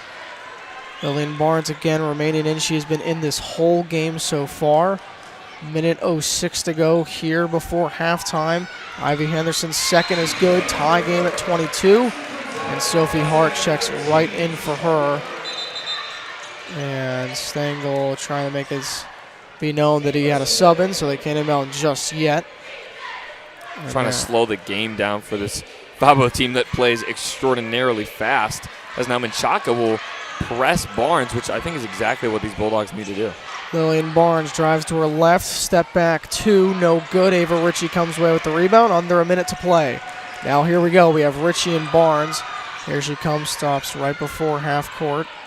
Now trying to get the offense going, maybe get a play set up. 45 seconds to go and counting. Ritchie drives, pulls back, gets a screen to a 3 from Menchaca. That one's no good. Goes right back to Menchaca, to her sister for 3. That one's good. The family connection, Gabe. That's what that is.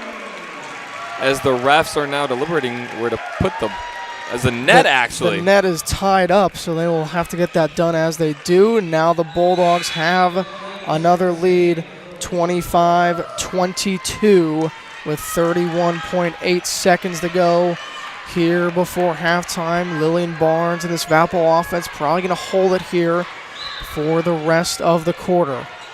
Amia Menchaca guarding her. Cheyenne Brown sets a hard screen. Menchaca goes down. Boos rain down here in the gymnasium. And Menchaca is still down on the floor, now slowly getting up. Her sister goes over to check on her. Stengel's headed all the way out, about maybe 5-6 steps out onto the court. Ref now deliberating with parents. And I got to say, Gabe, I am surprised that that's not called a foul. Now, that was a really hard screen. I think Menchaca just did not see Cheyenne Brown. And now Coach Stengel coming out to check on her. He's actually going to go talk to the ref. And this is going to be a turning point in this game, Gabe. A physical play like that, especially in a non-physical game like the sport of basketball, you're going to see. Maybe it looks like maybe she just got the wind knocked out of her, hopefully, because she has been key so far. She is still on the floor. Seems to be breathing hard. 14.6 to go. A hard screen set by Cheyenne Brown. Yeah. The parents, I mean, everybody here, Boo started the rain down immediately. Everyone was kind of pointing at Menchaca like, what are we doing? Like, you know, stop the game. And looks like her mom maybe went out there and checked in on her, breathing really hard. That looks like Mr. McCaleb, our assistant athletic director, is going to try to calm things down, go over to the scorer's table. Stengel coming. Just a sad scene here, as that is no doubt a physical play. I mean, the game of basketball is a physical game, but man, that was a hard play. You don't normally see hits like that, Gabe. Yeah, Menchaca took a hard fall, if you're just joining us here on the Bulldog Network. As Menchaca does get up, the Bulldogs lead the Vikings 25-22. Amia Menchaca just took a really hard screen from Cheyenne Brown of the Vikings. And she gets up and is walking off. It looks like she's going to get a little cup of water, maybe head to the locker room. She was down on the floor for probably, 2 minutes there, Braden, for quite a while.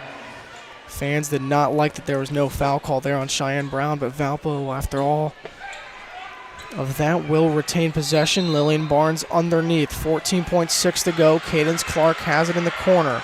10 seconds to go now. Out to Cheyenne Brown. Drives in. Ball's nearly stolen. She's tied up. And I believe that will, yes, be a jump ball. 7.3 to go. The Bulldogs will get one more possession. The official does make a mistake, so it will go to Valparaiso. Well, actually, Stengel's confused. The scoreboard is wrong because according to the scoreboard, it goes Crown Point's way, which is what the coaches at Crown Point are trying to say.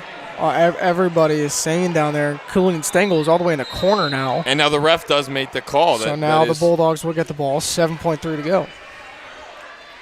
This is a really good opportunity. If you can come to the half with a 5-point lead here, so or even a 4-point lead. One more possession. Aaliyah Menchaca has to inbound it here. Gets it to Ritchie. Here she comes. 5 seconds to go. She's going to be double-teamed here. Tries to get it away. Cross court. 3 from Langhanes. At the buzzer. No good. Henderson tried to get it up and in. It is no good. And the Crown Point Lady Bulldogs will have a 25-22 lead at halftime. We have a good one here, folks. And we are going to send it down to our courtside reporter, Josie Mikeret, who is with Bradley Stengel. Quarter, the shots started to fall and the girls started to settle down. What else do you guys need to do in the second half to secure the victory tonight? You know, you're right. They settled down, and you can see it settle down. I think we got to get more defensive rebounds. I think they've gotten a few second chance points. I think we've done a good job of making them take some shots that we really wanted them to take. But we have to clean it up at the end and get some defensive rebounds. But if we keep playing hard and we keep doing what we're supposed to, that'll come through. Thank you so much for your time, Coach. Thank you. Back to you guys. Welcome back up to the desk. If you're just joining us here on the Bulldog Network, I'm Gabe Trevino alongside Brandon Zamoyski. Folks, we have a good one so far. The Crown Point Lady Bulldogs lead the Valparaiso Vikings 25-22 at halftime. And, Braden, one thing before we toss the break here. Coach Stengel, an intense guy. He cares about this team. Yeah, no doubt. And I think when a coach gets a tech for being excited, for being energetic, that's a good sign in my mind. The tech, you get 2 free throws, their best shooter goes to the line. But I think it's worth it in the end. I think it is worth it. I think we can both agree on that. A very emotional guy, but I think in a good way. We have a good one, folks. Stick around. We're going to have our halftime coverage here in the gymnasium, and we will be back for third quarter action here on the Bulldog Network.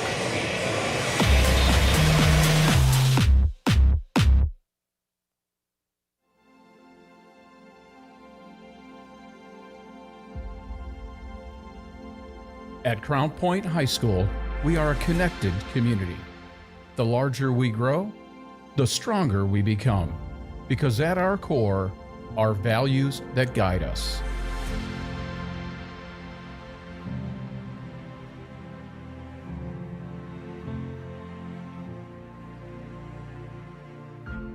What does it mean to be part of our Bulldog community?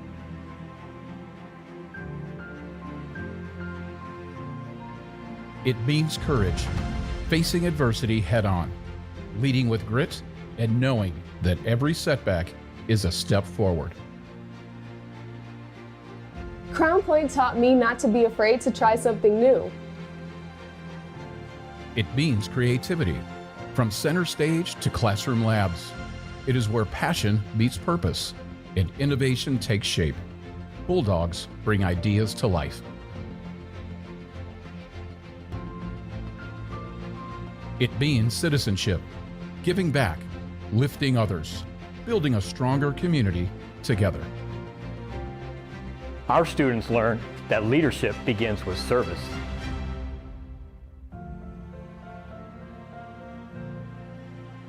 It means culture, every story, every background, every voice, adding to our shared experience. It means being future ready, with more than 20 career pathways, 60 dual credit and AP courses, and preparation for college, career,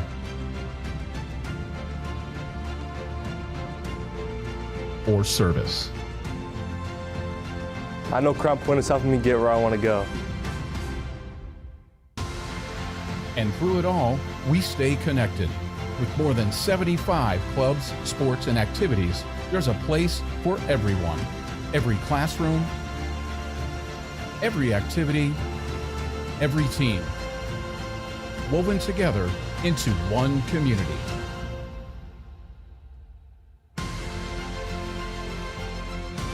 Crown Point High School, where the heart of a Bulldog stays with you, ready to take on the world. Connected at our core.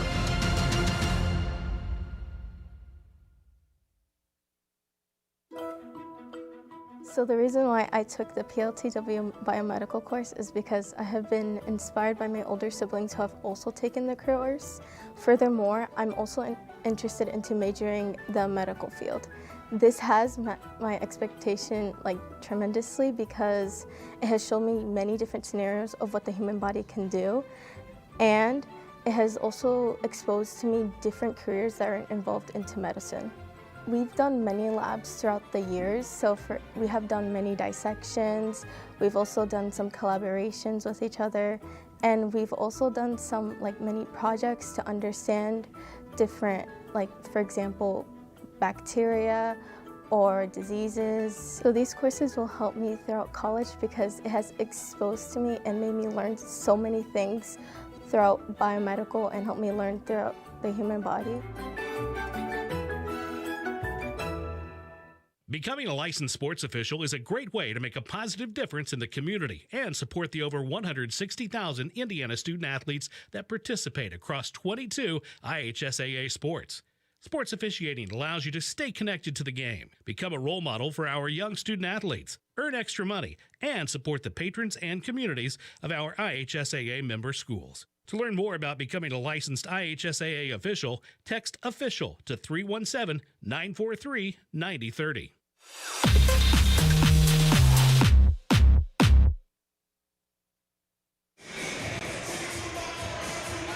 Welcome back to Game Night here on the Bulldog Network. I'm Gabe Trevino alongside Braden Zamoyski. Folks, we have a great one here. The Valparaiso Vikings and the Crown Point Lady Bulldogs, 25-22. The Bulldogs lead.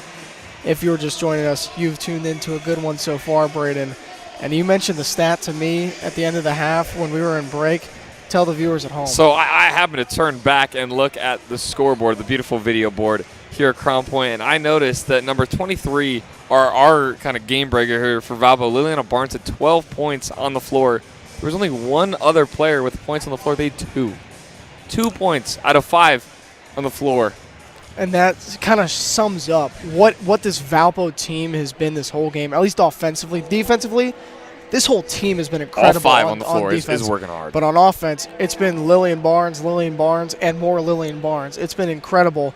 We've seen some contributions from Cadence Clark and Cheyenne Brown, but they're not doing the scoring. That's the difference. They're getting Lillian Barnes open for open shots, but Lillian Barnes is doing all the scoring so far. Yeah, and I think you go the other way. I think Ava Ritchie has actually, she stepped up in moments. She had a couple of those fadeaway threes, those step-back threes, those pull-ups from the free throw line.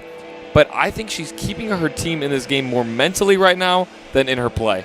And we said right before we went to break, Coach Bradley Stengel, very emotional guy. And I love this kind of coaching where you just know he cares about his team. When Amia Menchaca went down on the floor right before half, he comes out there, he checks on her, but then he tells the official, hey, this, and he's animated. He has his glasses off. He's at the other corner of the court. And the official told him, you have to be in your seat. So he gets in his seat, scoots closer. But we're going to send it down here really quickly to Josie Microd, who's going to be with the Valparaiso head coach, Kelly Kratz. Josie Microd also had a great interview with Coach Bradley Stengel. But, yeah, just a very emotional guy Stengel is. And Josie Microd will be with Kelly Kratz in just a second. And I think, again, Ava Ritchie, it's been Lillian Barnes, Ava Ritchie, at least offensively for both of these teams. Ava Ritchie has, I believe, 12 points so far. I believe the same as Lillian Barnes as well. Those two ladies are going to have to carry both of their teams. I don't even think Ava Ritchie needs to carry her team. We've seen as a freshman, she was a leader mentally, and in her words. And I think we've already seen it tonight. She called her girls together after one of the Lillian Barnes fast breaks. She said, let's go, guys. She pointed her hand. She said, let's go. And I think that's what you're going to see out of her. She is going to get it done on the scoreboard, without a doubt. But I think when she shows her mental fortitude, that ice in her veins, I think, is what they say, that's going to be the difference maker. Well, yeah, and Ava Ritchie's made a huge impact. Lillian Barnes has made a huge impact. This defense for Valparaiso has been incredible. They're averaging 31.3 points per game. They're allowing an average of 31.3 points per game. They allowed 25 in the first half. That's a bad night. That's a bad one for Valparaiso, which is crazy to think about against a really talented offense. And by the way, one more story. Sydney Hale came in first quarter, picked up 2 fouls, went out about 3 minutes in, has not been back in the ballgame. Yeah, picking up 2 fouls in the first quarter is just something you can't do when 5 fouls you out. And with an important player like that, Stengel's going to have to decide. He's going to have to pick and choose when she goes in the game. And he's probably going to tell her, you play a physical game, you play a great game. I think she plays great defensively. Got to lay off a little bit. Some of the pushes, a little bit of the stuff that normally I tell you to do, cut it out a little bit. Yeah, and in the brief minutes that she was in there, she was playing excellent defense on Lillian Barnes. Well, we are going to get set here for the second half here on the Bulldog Network. If you were just joining us, I'm Gabe Trevino alongside Braden Zamoyski. And the Valparaiso Vikings are down 25-22 to this Lady Bulldogs team. It has been a good one so far. We anticipate it's going to be also a great second half. And we remind you that in just a week from tonight, next Friday, we will have our Marquee Sports Network broadcast, Munster versus CP boys basketball. And I believe it's going to be us two on that broadcast as well. It's going to be an awesome environment. Awesome environment. It was absolutely amazing last time we did a game for them, which was actually against Valpo. It was against their football team. I cannot wait for that week, next Friday. It's going to be a lot of work, a lot of preparation. As always. As always, we're used to it. Prepared for it. So, yeah, Lillian Barnes, Ava Ritchie, that's going to be the big story headed into the second half. And the Crown Point Bulldogs lead the Valparaiso Vikings 25-22. As we get you set, welcome back to the desk. I'm Gabe Trevino alongside Braden Zamoyski. If you are just joining us here on the Bulldog Network, about 30 seconds to go before we head back to the court. The Valparaiso Vikings and the Crown Point Bulldogs getting set to tip off the second half. And Ava Ritchie and the crew, and Lillian Barnes and her crew on the Valparaiso side, getting set to go here in this second half. Here we go as the buzzer sounds for this third quarter. We're getting set for what should be, Braden, a pretty good second half. Bulldogs lead 25-22 if you were just joining us here on the Bulldog Network. And Braden, Sydney Hale is back in this game. She is going to provide a great defensive presence here, back in for the second half. Yeah, and Coach Stengel, like I said, probably told her, keep up your play, keep up your physical defensive play, but maybe relax on a lot of the pushes, a lot of the shoves down low, because that's where both of her fouls came, was down low in the paint. Cadence Clark, a little floater, no good to start the second half. Here comes Ritchie out for 3 from Seibert. That one's no good. Sydney Hale falls over trying to get the rebound. Here comes Lillian Barnes pushing it up quick. Drives inside, kicks it out. Cadence Clark a 3. That's good to tie the game. That is what Valpo needed early to start this one off. They needed a big play. And that's as big as it gets. Ava Ritchie to Ivy Henderson, who's being guarded by Cheyenne Brown. Ava Punak now up top, holding the ball above her head, trying to get it to Seibert. She does. Back to Ritchie. About a minute in here to the third quarter. Ritchie out to Sydney Hale, driving inside. Hale drives up, goes up against the top of the backboard. And Lillian Barnes is called for a foul. There's that matchup, Sydney Hale and Lillian Barnes. I think Lillian Barnes might have to watch her fouls too, she has 3 up there on the scoreboard. That may be her 4th or it's her 3rd, but she might have to watch her foul trouble also. But I don't think they're going to sub her out of this game. In a close game like this, I think they're going to keep her in as long as she can be in. Sydney Hale makes her first free throw. And one thing, Gabe, we saw Addison Seibert shoot a 3 earlier. I'll tell you, every time I'm here in this gym late after school, whether there's middle school practice going on, boys practice going on, Addison Seibert is up here either in one of these upper decks or down there on the court shooting balls all the time. She is absolutely dedicated to this game. Cadence Clark is fouled underneath. She will go to the line for 2 now. And a chance to tie this game. The Lady Bulldogs on the court here to start the second half. Ava Punak, Ava Ritchie, Addison Seibert, Ivy Henderson, and Sydney Hale. And for the Valparaiso Vikings, Cheyenne Brown, Delilah Kincaid. Lillian Barnes, of course, not back on the court. She has not come out yet. Bree Fincannon and Cadence Clark. Fincannon's been on the court a little bit here. We have not called her name a lot so far, a minute 04 in. Langhans comes in for Seibert there, so the freshman will get another chance here in this game. One of the free throws goes down, 27-26 Bulldogs lead. Ritchie again being double teamed, at least kind of a shadow of a double team to Henderson. Punak nearly steals it from her. Langhans tries to go baseline, denied by Cheyenne Brown. Ball stolen, tipped away. Sydney Hale in trouble, trying to get away from a double team. Now throws it into Langhans. Langhans out for three from Ritchie. No good. Rebound underneath, tipped around, no good. Kincaid comes away with it.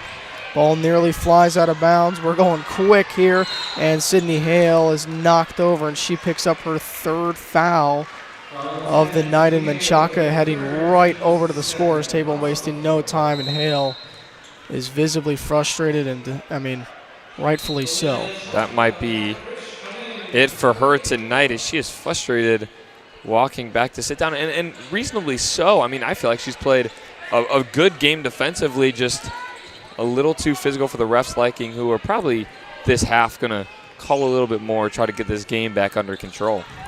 Aaliyah Menchaca now back into the game for the Bulldogs, as well as Rihanna Grisic. Cheyenne Brown underneath to Barnes. Barnes dishes down, and that one is good by Kincaid. Barnes again commanding this offense.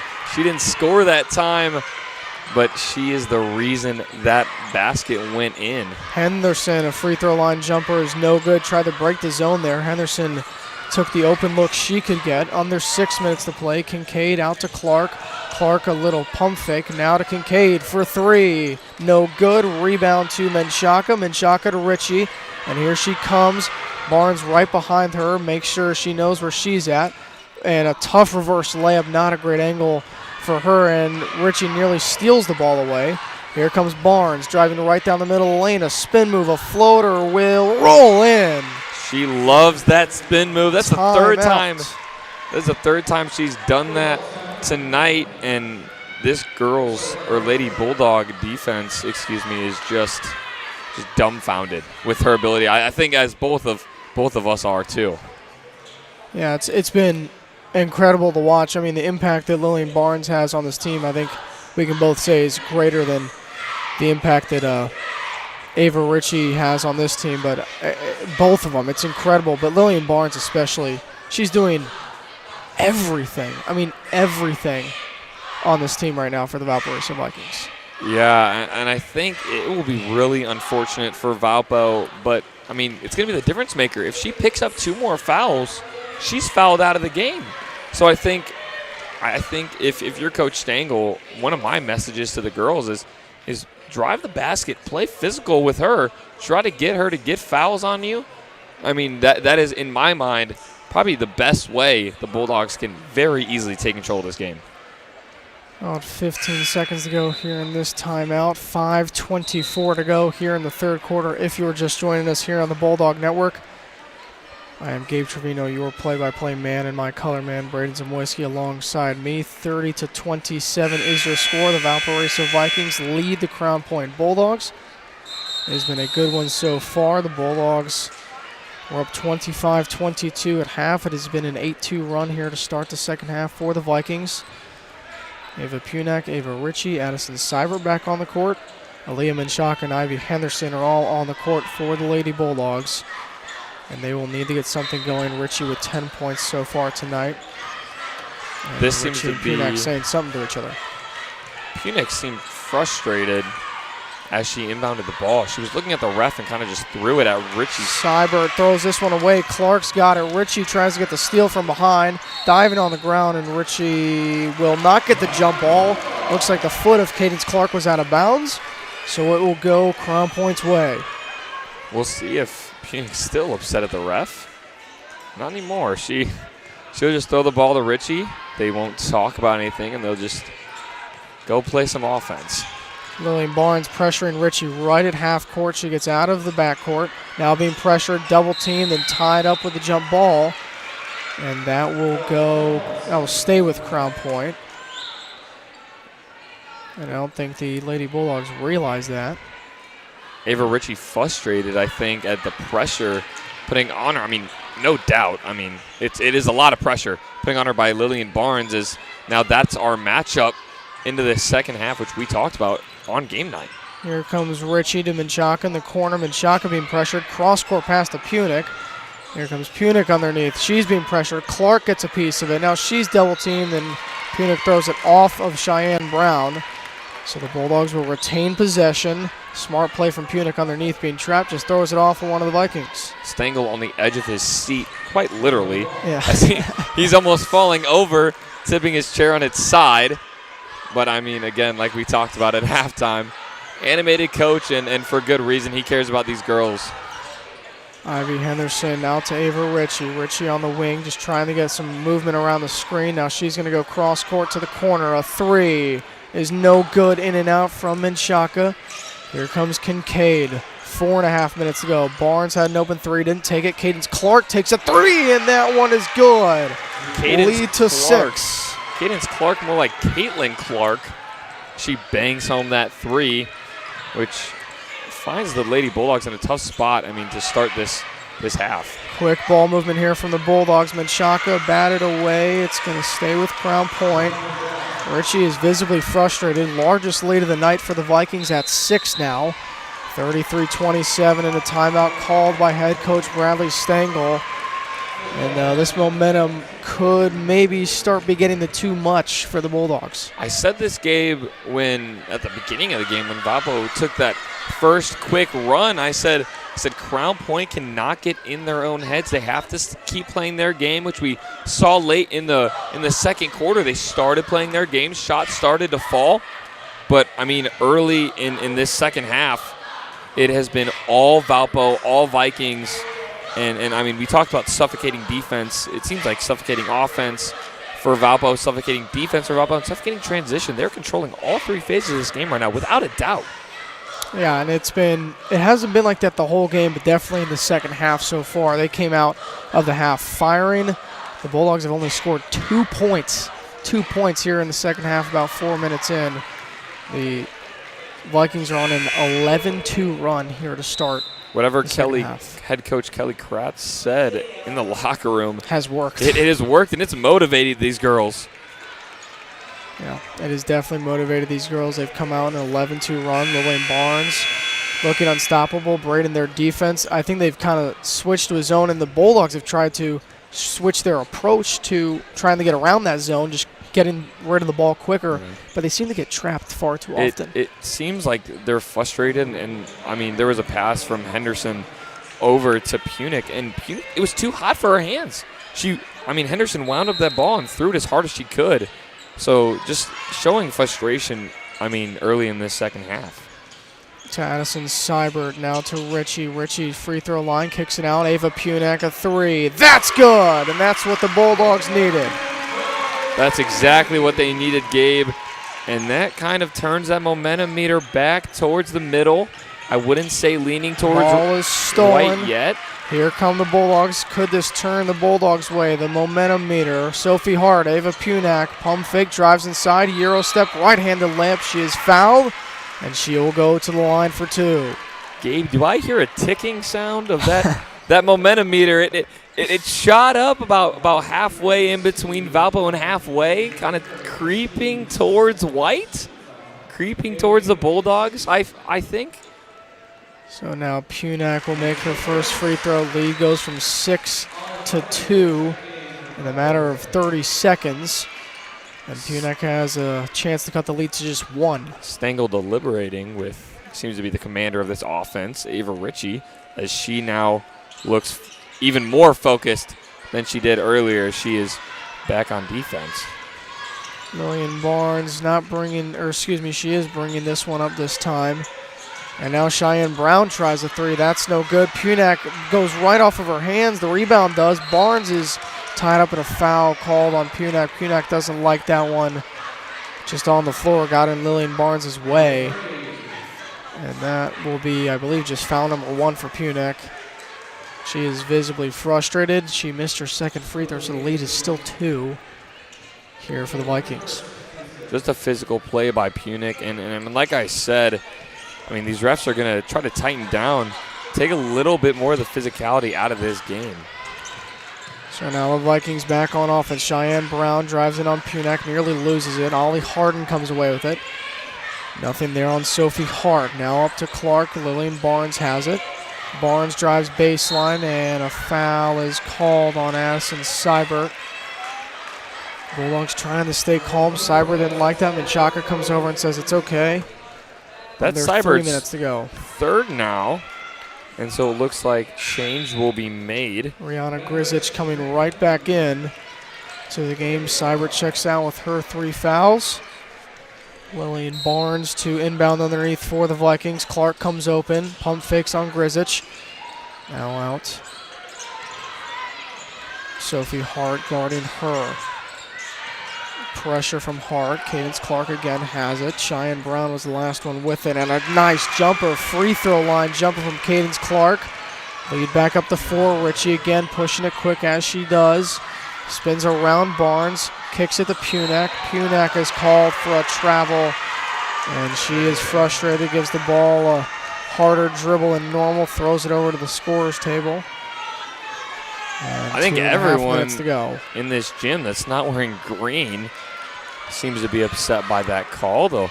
Crown Point bench shot up is a little bit of a questionable call there. Clark hesitated, now takes it. That's going to go off of the rim and fly out of bounds.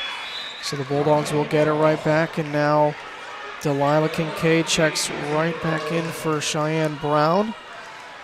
So she is back in. Punic to inbound, 2:22 to go here in the third quarter. Ritchie's going to take it slow this time, taking it up. Now, Cheyenne Brown has definitely made an impact for this Valpo Vikings team. I mean, without a doubt. Inside Hart, Punic in the corner. Doesn't want to get trapped there. Ritchie nearly mishandles it. Now gets away, back out to Punic. Punic keeps the ball high. Grisic has it now. Now gets trapped, and that ball is going to be stolen by Clark. Clark's going to get it to Barnes. Throws a high pass. Now dished off to Hart, and it was fouled by Sophie Hart. Sophie Hart shrugging that off, saying, it's fine, I'm good. At least from my expert lip reading, that's what I saw. And now Ritchie will go back over towards Stengel as he is vocalizing his opinion on what he thinks his Lady Bulldog should do. Free throw is no good from Ollie Harden. Ritchie has her hands on her head. Definitely frustrated after that last turnover. Second free throw from the 6'1" Ollie Harden is good. So the lead is up to 5, 36-31. By the way, Valpo is now in the bonus, which does reset at the quarter. Grisic in the corner. She gets trapped, holds the ball a little too long. Now goes baseline. Reverse layup is no good. Rebound goes to Valpo. Kincaid brings it up quick here. Here she comes, driving right down the left lane. Now out to Harden. Harden back to to Kincaid. Kincaid drives, and she is called for a travel. A little bit of relief here from the Bulldogs, one of them being called on the Vikings. You know, I wouldn't breathe just yet as Cheyenne Brown comes back in for Valpo, and she's just been in almost the whole game weapon. as well, yeah. And that's the other thing I want to mention. Ava Ritchie I don't think she's been subbed out once, which we saw a lot last year. Yeah. But in a game like this, she's got to be dying out there. And they're going to have to rely on her here with 1.5 minutes to go in the third. They've got a quarter and 1.5 minutes. Punic, a 3, no good. Rebound being chased down, won by Ollie Harden. By the way, Lillian Barnes checks out for the first time tonight. She is not on the floor. Bulldogs will have to take advantage. Cheyenne Brown. Now to Cadence Clark, being guarded by Langhans, who just checked into the game. Back to Kincaid, drives in on Menchaca, spins, left-handed layup. Another travel is called on the floor.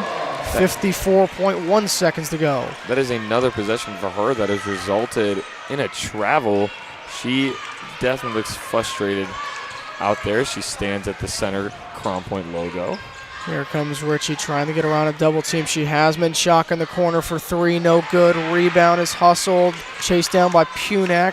Punak falling out of bounds. Throws it back in. Ball stolen from Valpo. Foul is called, I believe, on Menchaca for reaching in on Kincaid. And Valparaiso is in the bonus, so they will get 2 free throws for this latest foul on Aaliyah Menchaca with 36.7 seconds to go.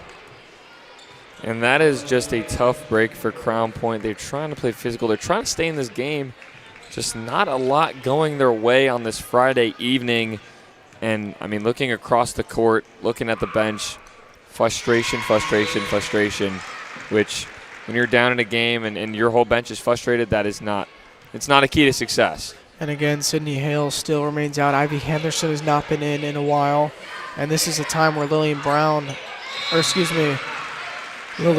has been out. And now she's going to check right back in. Or excuse me, she will not check back into the game. But Bulldogs have got to take advantage of Barnes being off the court.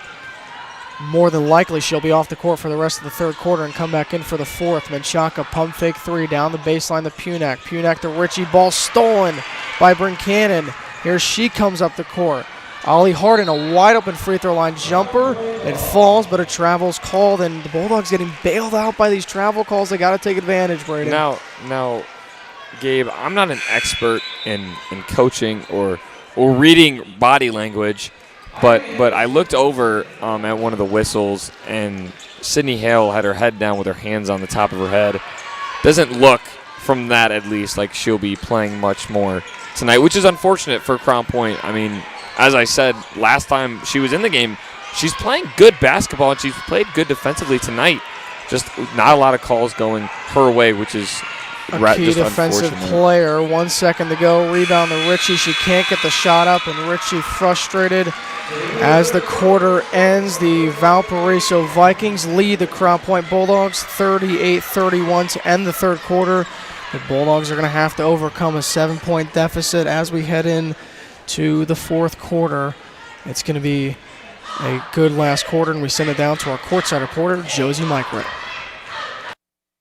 Crown Point struggled against Valparaiso's 1-2-2 trapping zone early. Coming out of the 4:05 timeout, Coach Stengel adjusted by emphasizing ball reversals to the middle. The Bulldogs attacked the high post, then kicked it out to Ava Punak on the perimeter, who knocked down a three. We are in for an exciting final 7 minutes. Back to you. Thank you, Josie, and she is exactly right. We're going to have a great final quarter here. The Vikings are up 7 to end the third quarter, and man, they went on a tear in that quarter, on a 16-6 run, and that could provide the narrowest of margins, could provide them the victory on the road here against a very good 9-1 Bulldog team. Yeah, and I think Josie outlined it perfectly there on the sideline. The change in defense from a man look to a zone look has totally thrown this Crown Point team off. They're trying to move the ball. I mean, because it's zone, I mean, that's the goal. Try to force an odd man situation and get the shot, which is what they're doing. They're trying to get the odd man, trying to fire from three. But two things, they're trapping well on these passes. They're baiting the passes. They're closing in well. And two, the threes aren't falling, which to me is the bigger problem right now. Is that these three balls, they're not falling, and at some point, that, I mean, it already has made a difference.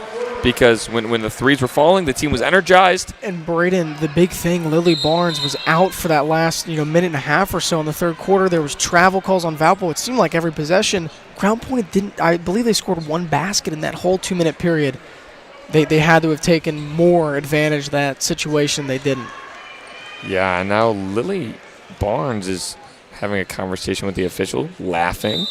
Looked upset, but then started laughing, so maybe a frustration laugh. So here we go, underway in the fourth quarter. The Bulldogs will have a deficit to overcome. 38-31, Valparaiso Vikings lead the Crown Point Lady Bulldogs. Cheyenne Brown, a little floater from the elbow is good. Lead up to 9, their largest of the night. Richie going to push it again. The 1-2-2 zone is our courtside reporter Josie Micret talked about. Henderson gets open, a little jumper. That one's good. Smooth from Ivy Henderson. Henderson shakes Brown off of her. And I think that's exactly what Stengel's looking for. That's physical play that's clean and resulted in a basket. Sydney Hale, by the way, is back in the game for the Bulldogs with 3 fouls, 2 more, and she'll be out of this one in a turnover by the Vikings. And here we go, Brandon. Could the momentum meter tip back to the white jerseys? You know, I think a lot of people in this gym would hope so, as it seems that the most talented 5 are on the court right now. And if I was in Coach Stengel's shoes and I needed to come back, these are the 5 that would do it for me. Amia Menchaca back on the court. She's getting trapped here. Ball goes out of bounds, but it goes off a Viking defender. Cadence Clark first. 53 seconds in. Lead is 7 for the Vikings. Sydney Hale, Ava Punak, Amia Menchaca, Ava Ritchie, and Ivy Henderson on the court for the Lady Bulldogs. Ritchie trying to get free around some screens. Nothing's there. Punak will get it on the inbound. Trying to get around Lily Barnes. No foul is called to Sydney Hale. Cross court, Ava Ritchie. A wide open 3. No good. Henderson chases it down. Hale swats it out of bounds. And that was a missed opportunity that we have not seen at all so far tonight. If you're Ava Ritchie, you don't miss a lot of those. But, you know, out of the 40%, there's still 60 that doesn't fall. And that was one of those right there. Unfortunate for the Bulldogs. The first, really wide open 3 from Ritchie all night. She's been in all game, has not gotten a look that wide open all game. Here comes Kincaid underneath. Her glasses fall off. And I believe it will go Crown Point's way. You know, Gabe, I got to think that there's a family member of Kincaid down here on the Crown Point sideline. After that travel call, he jumped onto the red baseline. Ref told him to sit down. He seemed not too happy about that decision. Ritchie stolen away by Lily Barnes. Goes up, blocked away by Ritchie. Good play by Ava Ritchie. Got her get back there. And her teammates trying to pump her up. Again, maybe that can throw the meter in the direction of the Bulldogs. An argument here by Coach Kratz of the Vikings discussing something with the officials. He's going over to the athletic director. Maybe talking about the dad I previously mentioned, and because he now has his arms up in the air, and he's going over to our assistant athletic director, It might Mr. be throwing a McCaleb. fan out here, and this is an unfortunate scene if And so. you have a police officer following him, so looks like they might just have a friendly conversation. So out to 3 in the meantime, and that one is good by Delilah Kincaid. Net is wrapped up once more. And the lead is now to 10, again, the largest of the night. You know, Gabe, I'm a little confused of why he's getting the talking to in our Crown Point student section. It's nearly all the way out there. And has been in the red. Yeah, Mia Minch, so the fan will remain in the game, fortunately enough. It's like another whistle being blown. A lot of whistles. Whistle being blown. Stengel doesn't seem happy with whatever the call was. It's maybe just a stoppage of play. I believe it's going to remain with Crown Point here. Stengel discussing something with the official. We have no idea what just happened. There was a stoppage of play, a whistle. The official is holding the basketball. Sydney Hale is getting ready as if to inbound. 6:16 to go here in the fourth quarter. Lead is 10 for the Vikings. Now the officials, 2 of the 3 discussing something, but in the end, Bulldogs will get the ball. So a little bit of confusion, but the Bulldogs retain possession. Sydney Hale to inbound. Not a lot of movement here from the Bulldogs. Sydney Hale's got inbound, has got Ritchie. Ritchie maybe holding the ball a little long here, being double teamed. She's got to get rid of it. Ball is knocked out of bounds, but a foul is called on Lillian Barnes. And That's Lillian Barnes 4. doesn't like it. That's 4 on Lillian Barnes. And now Coach Kratz has a tough decision to make. Does she leave her superstar in and risk getting fouled out, or does she keep her, or does she pull her out? And now that's part of the strategy for Crown Point. Do you go at Lillian Barnes to try and draw that foul? And who do you take it with? Do you put Sydney Hale up against Lillian Barnes and go foul for foul? Who fouls out first? Pass, Menchaca 3, no good. Henderson not there for the rebound. Cheyenne Brown comes away with it. Ball nearly stolen by Menchaca from Barnes. And here comes Barnes, under 6 minutes to go. 10-point lead for the Vikings. Barnes taking it slow. Kincaid on the wing, guarded by Henderson. Off-ball movement, nothing there. Here comes Barnes, nearly stolen by Hale. Free throw line jumper is good by Lillian Barnes. Lead to 12. That's 16 for Barnes. Crown Point's going to have to make up some ground quick here. Timeout, Crown Point, and that momentum meter is definitely swinging towards Valpo right now, Braden. Absolutely, and as I was just saying, Crown Point has to make up some ground here. 5:38 left to play. I mean, it's a tight game. It has opened up a little bit, but, I mean, definitely not wide open here. They say basketball is a game of runs, and Crown Point is going to need to go on a crazy, crazy run if they want to close this game out and squeak out of here with a win. And they weren't down by nearly as much as this in the first half or even this whole game. And now there's less than 6 minutes to play, and they're going to have to overcome a 12-point deficit now. This is going to be a tough road in these final 6 minutes for the Bulldogs. Stengel's going to have to drop something special here.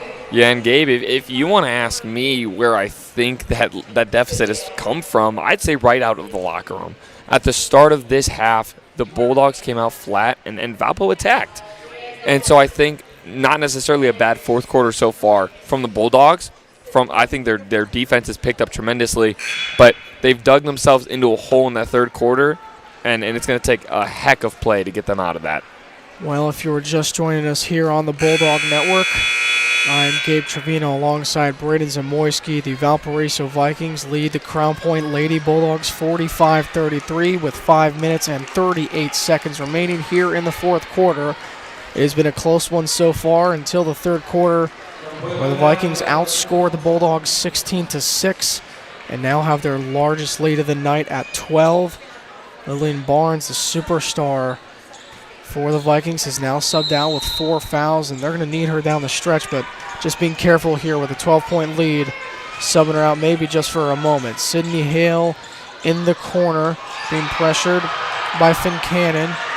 So, something going on over there. The crowd wanted something. Seibert to the corner. Ritchie, an open three, has not gotten many of these. She misses that one as well. Henderson underneath follows it. There's that 1-2 punch. Now only 10 for Valpo and another whistle. Stoppage. Maybe telling the Valpo coach to get off the court as he made a pushing motion with his hands. Do not know what just happened. Yeah, maybe something against head coach Kratz there, and a travel is called on Delilah Kincaid, so the Bulldogs will have it underneath. Braden, this is where they take advantage here, try and get some points again while Barnes is off the floor. They have to, Gabe, and I know there's a lot of distractions going on around them. Fans getting yelled at, coaches getting yelled at. They gotta control what they can control here. Henderson kicks it out to Seibert, who nearly catches it in the backcourt. Gets it to Ritchie, who comes around a screen, trying to get something going. I notice, Braden, here a man-on-man defense by the Vikings. Ava Punak steps in, a wide-open three. No good. Sydney Hale with the rebound. She is fouled underneath. That is a foul on Ollie Harden. That is her third of the night, and Lillian Barnes is headed towards the scorer's table with 4 fouls, Braden. This is a big substitution here.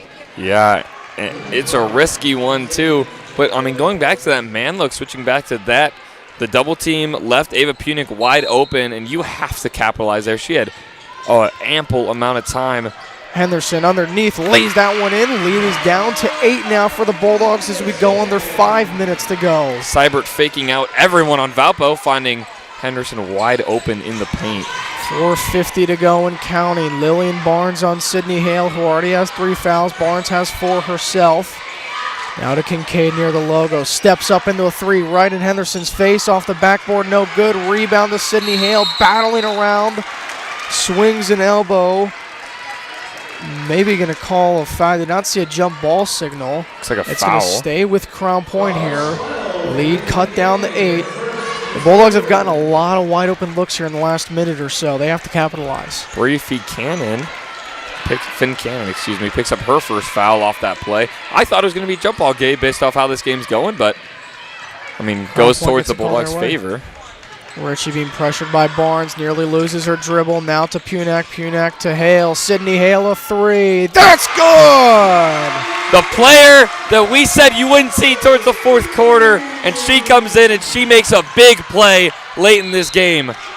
Barnes reaching in, a little extracurricular activity. Ava Punak picks up the foul on Lillian Barnes, so Sydney Hale hits a big three.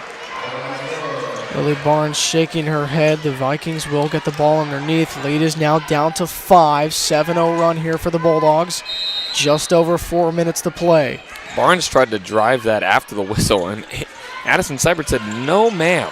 Seibert guarding Clark there. Cheyenne Brown being guarded by Punak. Punak reaches for it. Free throw line jumper from Brown, no good. Punak comes away with the rebound. She cannot dribble, gets to the Ritchie, and Ritchie gets laid out. And a foul is called. Ritchie is frustrated. The crowd here is going crazy at every little thing that happens in this ball game. So the Bulldogs will get possession. Braden, we have a wild one here. So Cheyenne Brown will pick up her first foul of the night, which is the foul, yeah. And in a way that I think perfectly defines how this game has gone. Just took out Ava Ritchie, took out her legs. Ritchie goes falling. Ground Point gets possession, only down 5 now. Henderson hands off to Seibert. Seibert to Punak. Punak had an open shot, didn't take it. Underneath to Henderson. Henderson backs down, a little hook shot. That is not going to roll in. Rebound to Lillian Barnes. 3.5 minutes to go. Here she comes. Little jumper. Ritchie goes flying all the way to the baseline. Henderson's got it. Ball goes off the knee of Barnes. What is going on, Braden? This is fast-paced basketball game. You got to get excited for it. This is incredible. 3:20 to go. 45-40 lead for the Vikings. A wild last few minutes. Ritchie brings it up. It looks like they're going back to that zone, Braden. Sydney Hale has got it on the wing. Gets double teamed by Barnes. Ball is batted out of bounds by Delilah Kincaid, and she goes right to tying her shoe. 3:08 to go. Valpo, they're jumping on every ball after switching back to that man look.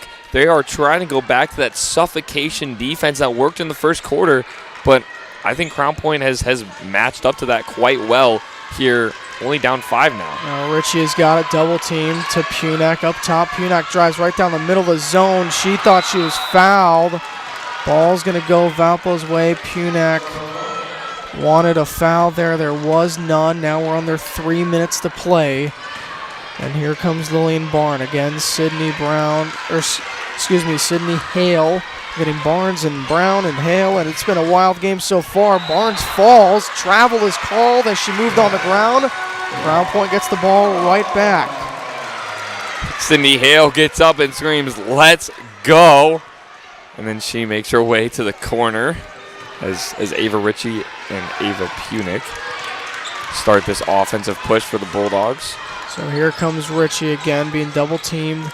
Barnes is there right in the middle of it. She gets at least some credit for that steal, and Ritchie runs right into Fincannon, and that will be Ritchie's first foul of the night, actually. She picks up one, maybe trying to reach in. She is frustrated, just trying to get something going, only down 5 now. 2:37 to go in the fourth quarter, Braden. You know, I don't think Ritchie's too frustrated with that. It's her first foul. It's a play that stops a scoring chance from Valpo, and now her defense has a chance to reset on their own. Fincannon gets it in the corner, pressured by Ritchie. Had an open look, did not take it. Kincaid holds it, drives on Henderson. Another 2 Bulldogs are there. Ball goes off of Crown Point, stays with Valpo, 2:21 to go. This Crown Point defense is going to have to hold strong, play like they did in the second quarter, because in that second quarter, I mean, that was the best they looked defensively, and that's going to have to show here in the fourth. Barnes inbounds to Clark, goes to Cheyenne Brown, and now Kincaid. Double team comes. Punak now on Fincannon.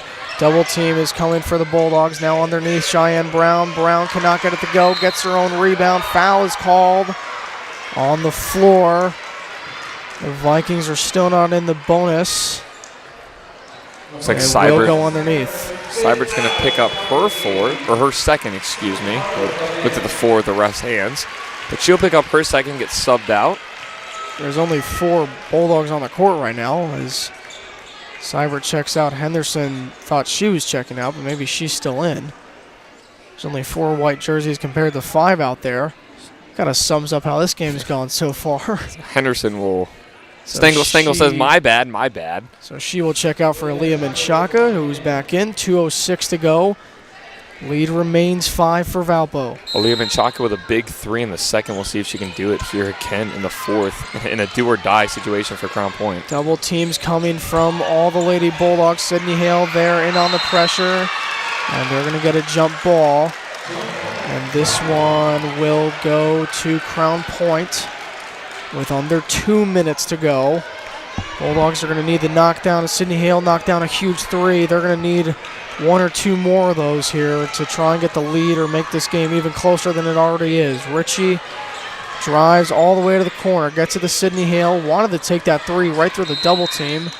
And a timeout is called by head coach Bradley Stengel. Minute 47 to go. The Vikings lead 45-40. Braden, this has been a good one all the way down to the final 2 minutes. Yeah, and one thing I do want to mention, I think the possession arrow has gone quite well for Crown Point. They won the opening tip. Every possession at the quarters has gone to Valpo. But, I mean, ever since then, Crown Point's got the jump balls in meaningful situations. And I think it's worked out well for them. So, a minute 47 to go. If you're just joining us here on the Bulldog Network, you are joining at a really good time, maybe the best time of this game so far. The Valparaiso Vikings lead the Crown Point Lady Bulldogs 45-40. I'm Gabe Trevino alongside Braden Zamoyski, the 9-1 Bulldogs, the 7-1 Vikings. This is a matchup that we could see later on in the season in early to mid-February and maybe even in March if they meet in the playoffs. These are two really good teams. Valpo number 1 in the DAC right now. Crown Point number 3 in the DAC. Lillian Barnes with 16 tonight. And the leading scorer actually is Ivy Henderson for the Crown Point Bulldogs. She has had what seems like to us a quiet night, but here in the last few minutes she's gotten a few buckets underneath. Yeah, Gabe, I said at halftime that if the 3 ball wasn't working, they'd have to find a way to generate momentum inside. And, I mean, Ivy Henderson, 14 points. That's exactly what they've done. So Aaliyah Menchaca to inbound here. Crown Point has the ball underneath. Sydney Hale, Ava Punak, Ivy Henderson, Aaliyah Menchaca, Ava Ritchie in for the Bulldogs. Lillian Barnes comes away with a huge steal. A minute 40 to go. Foul is called on Ava Ritchie. That was a huge, huge play by Lillian Barnes. Yeah, and once again, Lillian Barnes in foul trouble. 4 fouls for her tonight. I mean, if I'm Crown Point, I'm going after her, right? If you get her out for a minute and a half, I mean, I could make the difference. That can make all the difference. Only down 5 now, considering that she has 16 points tonight. And she's generated a lot of the other points for Valpo. Sydney Hale and Ivy Henderson checking out for Brooklyn Langhanes and Sophie Hart for the last minute and a half here. Maybe glasses get knocked off again from Kincaid, and they're going to have to call a stoppage. One of the Crown Point assistant coaches jumps up in the air. Stengel is not happy with that one. I don't know the rule by the book, but reacting or judging off the reaction of everyone in this gym, I don't think the refs necessarily had to stop the game for that. Yeah, glasses have come off a few times for Delilah Kincaid so far, and they have stopped it every time, even if Crown Point has possession. Maybe a little controversial. Menchaca, Ava Punak throws it underneath the Henderson. Ball gets away, and Valpo comes away with it. Here comes Lillian Barnes driving right past Sydney Hale, who's back in along with Ivy Henderson. Double team comes back to Barnes. Minute 10 to go. Foul is called on Sydney Hale. That is her 4th, 1 away from fouling out. And Sydney Hale is really frustrated. This battle between Barnes and Hale has lived up to the hype, and that foul right there puts Valpo in the bonus, and in a rough spot, a minute left in this game. Crown Point could see themselves down 7. They won't. Barnes misses the first one, a pretty big missed free throw there, because now even if she makes it, it stays 2 possessions with 2 threes if they are made. This one is good. That's 17 now for Barnes. The only struggle for Crown Point is that 3 ball has not been in their favor for what they'd like. They've gotten more than Valpo, but just not to their standard of how they like to shoot from range. Dribbling around. Punak under a minute to go. They've got to go now. Sydney Hale trying to get something going. Underneath, Ivy Henderson. Great pass. Henderson scores. Lead is the 4. Clock will remain running. 45 seconds and counting. Here comes Kincaid. Gets right past the defense. And a timeout is called by head coach Kelly Kratz of the Vikings. So the lead is 4. 46, 42, 41.6 seconds to go. And head coach Bradley Stengel arguing something. He's all the way out near half court on the actual side of Valpo, arguing something. Based on the last play, I think he might have been arguing a travel for I Kincaid. I thought I saw maybe a carry or there, a carry, which, I mean, the refs may call that a gather step, is what a lot of people have been saying nowadays. Well, if the Vikings come away with this one, player of the game for us will definitely be Lillian Barnes. And I think, Braden, if the Bulldogs can pull away with this one somehow, some way, we might have to say Ivy Henderson. She's had a very quiet night. But it feels like we haven't called her name a lot, but she's the leading scorer with 16 points. Yeah, and I think another one, number 10 on this Crown Point team, Sydney Hale, 4 fouls, 5 points. You look at that, and you don't think that she's made an impact in this game. But the possession she's been in this game, she had a big 3. Defensively, she's been almost locked down. I think that, I mean, if Crown Point finds a way to win, you got to give a lot of credit to Sydney Hale's defensive abilities. Barnes inbounds. Now she's going to get the ball right back. 35 seconds and counting. Amia Nalia Menchaca double teaming her. Again to Clark, to Cheyenne Brown, back to Barnes, moving the ball well here. Foul is called on Amia Menchaca. That is number 1 for her tonight. 28.5 seconds to go. Ivy Henderson checking back in. And Braden, I think now it's going to take a miracle here for Crown Point. Yeah, 28 seconds. You're down a whole bunch. You gotta hope she misses both of these, which is very unlikely, but not impossible. Sophie Hart now subbing out for Ivy Henderson. Lillian Barnes, excuse me. We keep saying Brown. Lillian Barnes is, I mean, she's a great shooter. Great from free throws, great from 3. I mean, she's shown that here tonight. Her ability to score the basket is absolutely unbelievable. Barnes makes her second free throw, so the lead is now 5. Richie looks up at the clock. She's got to go quick here, and she knows that. She stops right before half court, gets to the Punak. Punak drives to the corner, tries getting around the few defenders. Foul is called. It will go underneath. Bulldogs have the ball under the basket with 21 seconds to go. You got to think they're going to try to kick it out to either Richie, Menchaca, or actually they got 2 shots. So it's now actually the bonus. Officials pointed underneath, but now both teams are in the bonus with 21 seconds to go. Helps the Bulldogs a lot. Ava Punak's first free throw is no good, and that one hurts. Hands on her head for a brief moment. So 21 seconds to go, both teams in the bonus. We've seen crazy scenarios between CP and Valpo like we did last week, going over the film with Sasha Stefanovic and his famous game winner here. Could we see that again? I believe they call that the shot heard around the region, and we could call this the shot heard around the region V2 if it ends up happening. Barnes getting away from all the white jerseys, evading all the fouls. They're going to have to foul her here, just reaching for the ball, spinning around everybody. 10 seconds to go, gets rid of it, and a foul is finally called. And Lillian Barnes has got all the Valpo fans here in attendance, standing on their feet. I mean, she just put on a little bit of a magic show, weaving in and out of white jerseys. There is a reason that she is a top player in the state, and without a doubt, that is an amazing basketball player. And as a senior, no doubt in my mind, she will be playing past her high school days. 8.4 seconds to go. Barnes misses it feels like the first free throw for her is just not her thing. No. Second one is falling. She's been flawless on her second ones. Second one is good. That continues. Tried to jinx her, didn't work. 8.5 seconds to go. They roll to Richie. Barnes comes right after Richie to Punak. They're going to have to put up a quick shot here. Punak drives. Ball stolen away.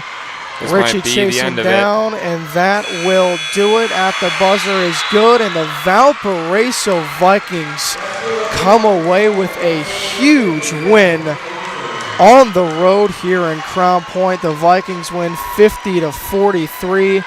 A great win for them. They move to 8-1 on the year. Braden, that was a great game. Gabe, this is undoubtedly a matchup that we're going to see later in the season, and this matchup is going to come down to who inevitably will take the DAC without a doubt in my mind. And I mean, I just think the things Valpo did better in this game, I think they played physical the entire game. They played fast without a doubt, and they took advantage of every opportunity that Crown Point gave them. And we're going to send it down to our courtside reporter, Josie Mikert, who is with Lillian Barnes. Your 1-2-2 trapping zone caused a lot of problems tonight. What was your emphasis defensively going into this game? Obviously, they're a good team. They have solid players, so just communication. They move a lot, so communication, talking over the screens, staying disciplined, not reaching but still being aggressive, and definitely boxing out too. They have Ivy, so she can get a lot of rebounds. Yeah. And also, I know you play outside of school with some of these girls. How's it like playing against your friends? Yeah, it's fun. It's crazy. It's like we talk about it before the game, and then it's like we got on the court, and it's like it's not fun anymore. It's not fun. I mean, it's all business. But it's fun playing against them, and they're really good. So we knew it was gonna be a hard game. Thank you so much for your time. Have a good one. Back to you guys. Thank you, Josie Mikert, our courtside reporter, doing an excellent job. Thank you to Lillian Barnes for her time. She had an excellent night tonight. If you were just joining us here on the Bulldog Network, I'm Gabe Trevino, joined by Braden Zamoyski back here at the desk. The Valparaiso Vikings just finished up an impressive win, to say the least, 50-43 over the Crown Point Bulldogs. They moved to 8-1 on the year. Braden, this was an excellent game. Yeah, and I think, it proves a lot for Valpo. We talked about it in our pregame show. This game could decide how teams fare in the region, in the state. And I think Valpo made a statement here. A strong Lady Bulldogs team, they come in and score 50. Yeah, and the Crown Point Bulldogs put up a good fight, 43 points against a defense that was only allowing 31. But that third quarter, I think, proved the most in this narrow game. That provided the narrowest of margins. 16-6, the Vikings outscored the Bulldogs. That may have did it, Braden. Yeah, coming out of that second half, I said it, Coach Kratz must have had a heck of a speech to her girls, because, they started this second half on fire, didn't miss a beat. The Bulldogs took control in the second quarter, but the Vikings took the game. So who wins there? And, of course, Lillian Barnes had 17 points tonight. She stopped by with our courtside reporter, Josie Mikert. We thank her, and she had a great game tonight. Ava Ritchie, I think, in future games is going to have to do more. She was, in my opinion, at least from what I saw, and you're probably better, expertise in looking at the little things. I just kind of describe what's happening. But I feel like Ava Ritchie came up, she stopped right in the middle of that double team. She would wait for that double team to come and then pass it. I feel like she's got to get rid of that quicker. Yeah, and I think it's just growth. She's still young. She's a sophomore in high school, Gabe. She was put in a very hard spot her freshman year.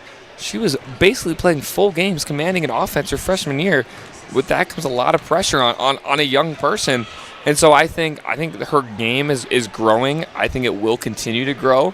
But, like you said, I think moving that ball a little faster, commanding your offense a little more, I think she can keep these girls under control. But, just when the pressure gets on you, they say you sink to the level of your training. You don't rise to the occasion. And by no means did I think that Ava Ritchie sunk today. But just there's still – I think there's more. There's more. Done. Yeah. And Ivy Henderson also had a great night. She had 16 points. Honestly, she was on our radar, of course, but I think – the big superstars we were looking out for was Ava Ritchie and Lillian Barnes. Again, Ava Ritchie didn't have the best of nights, definitely not the best of nights for her standards. But Ivy Henderson surprised us tonight. She's going to be maybe a bigger factor, and this is the first time we've seen this girls' team, at least me and you have. And Ivy Henderson, she's going to have a big role this season. Yes, she had a pretty good role last year. It was her and Ritchie, but, a lot more to be done, like we said, and I think today shows it. I think she's proving herself as a leader on this team. Is when the situation gets bad, throw the ball to the paint. I'll be there. I'll catch your rebounds. I'll throw them back up, and we can get two at least. And I think another key to this game was Sydney Hale.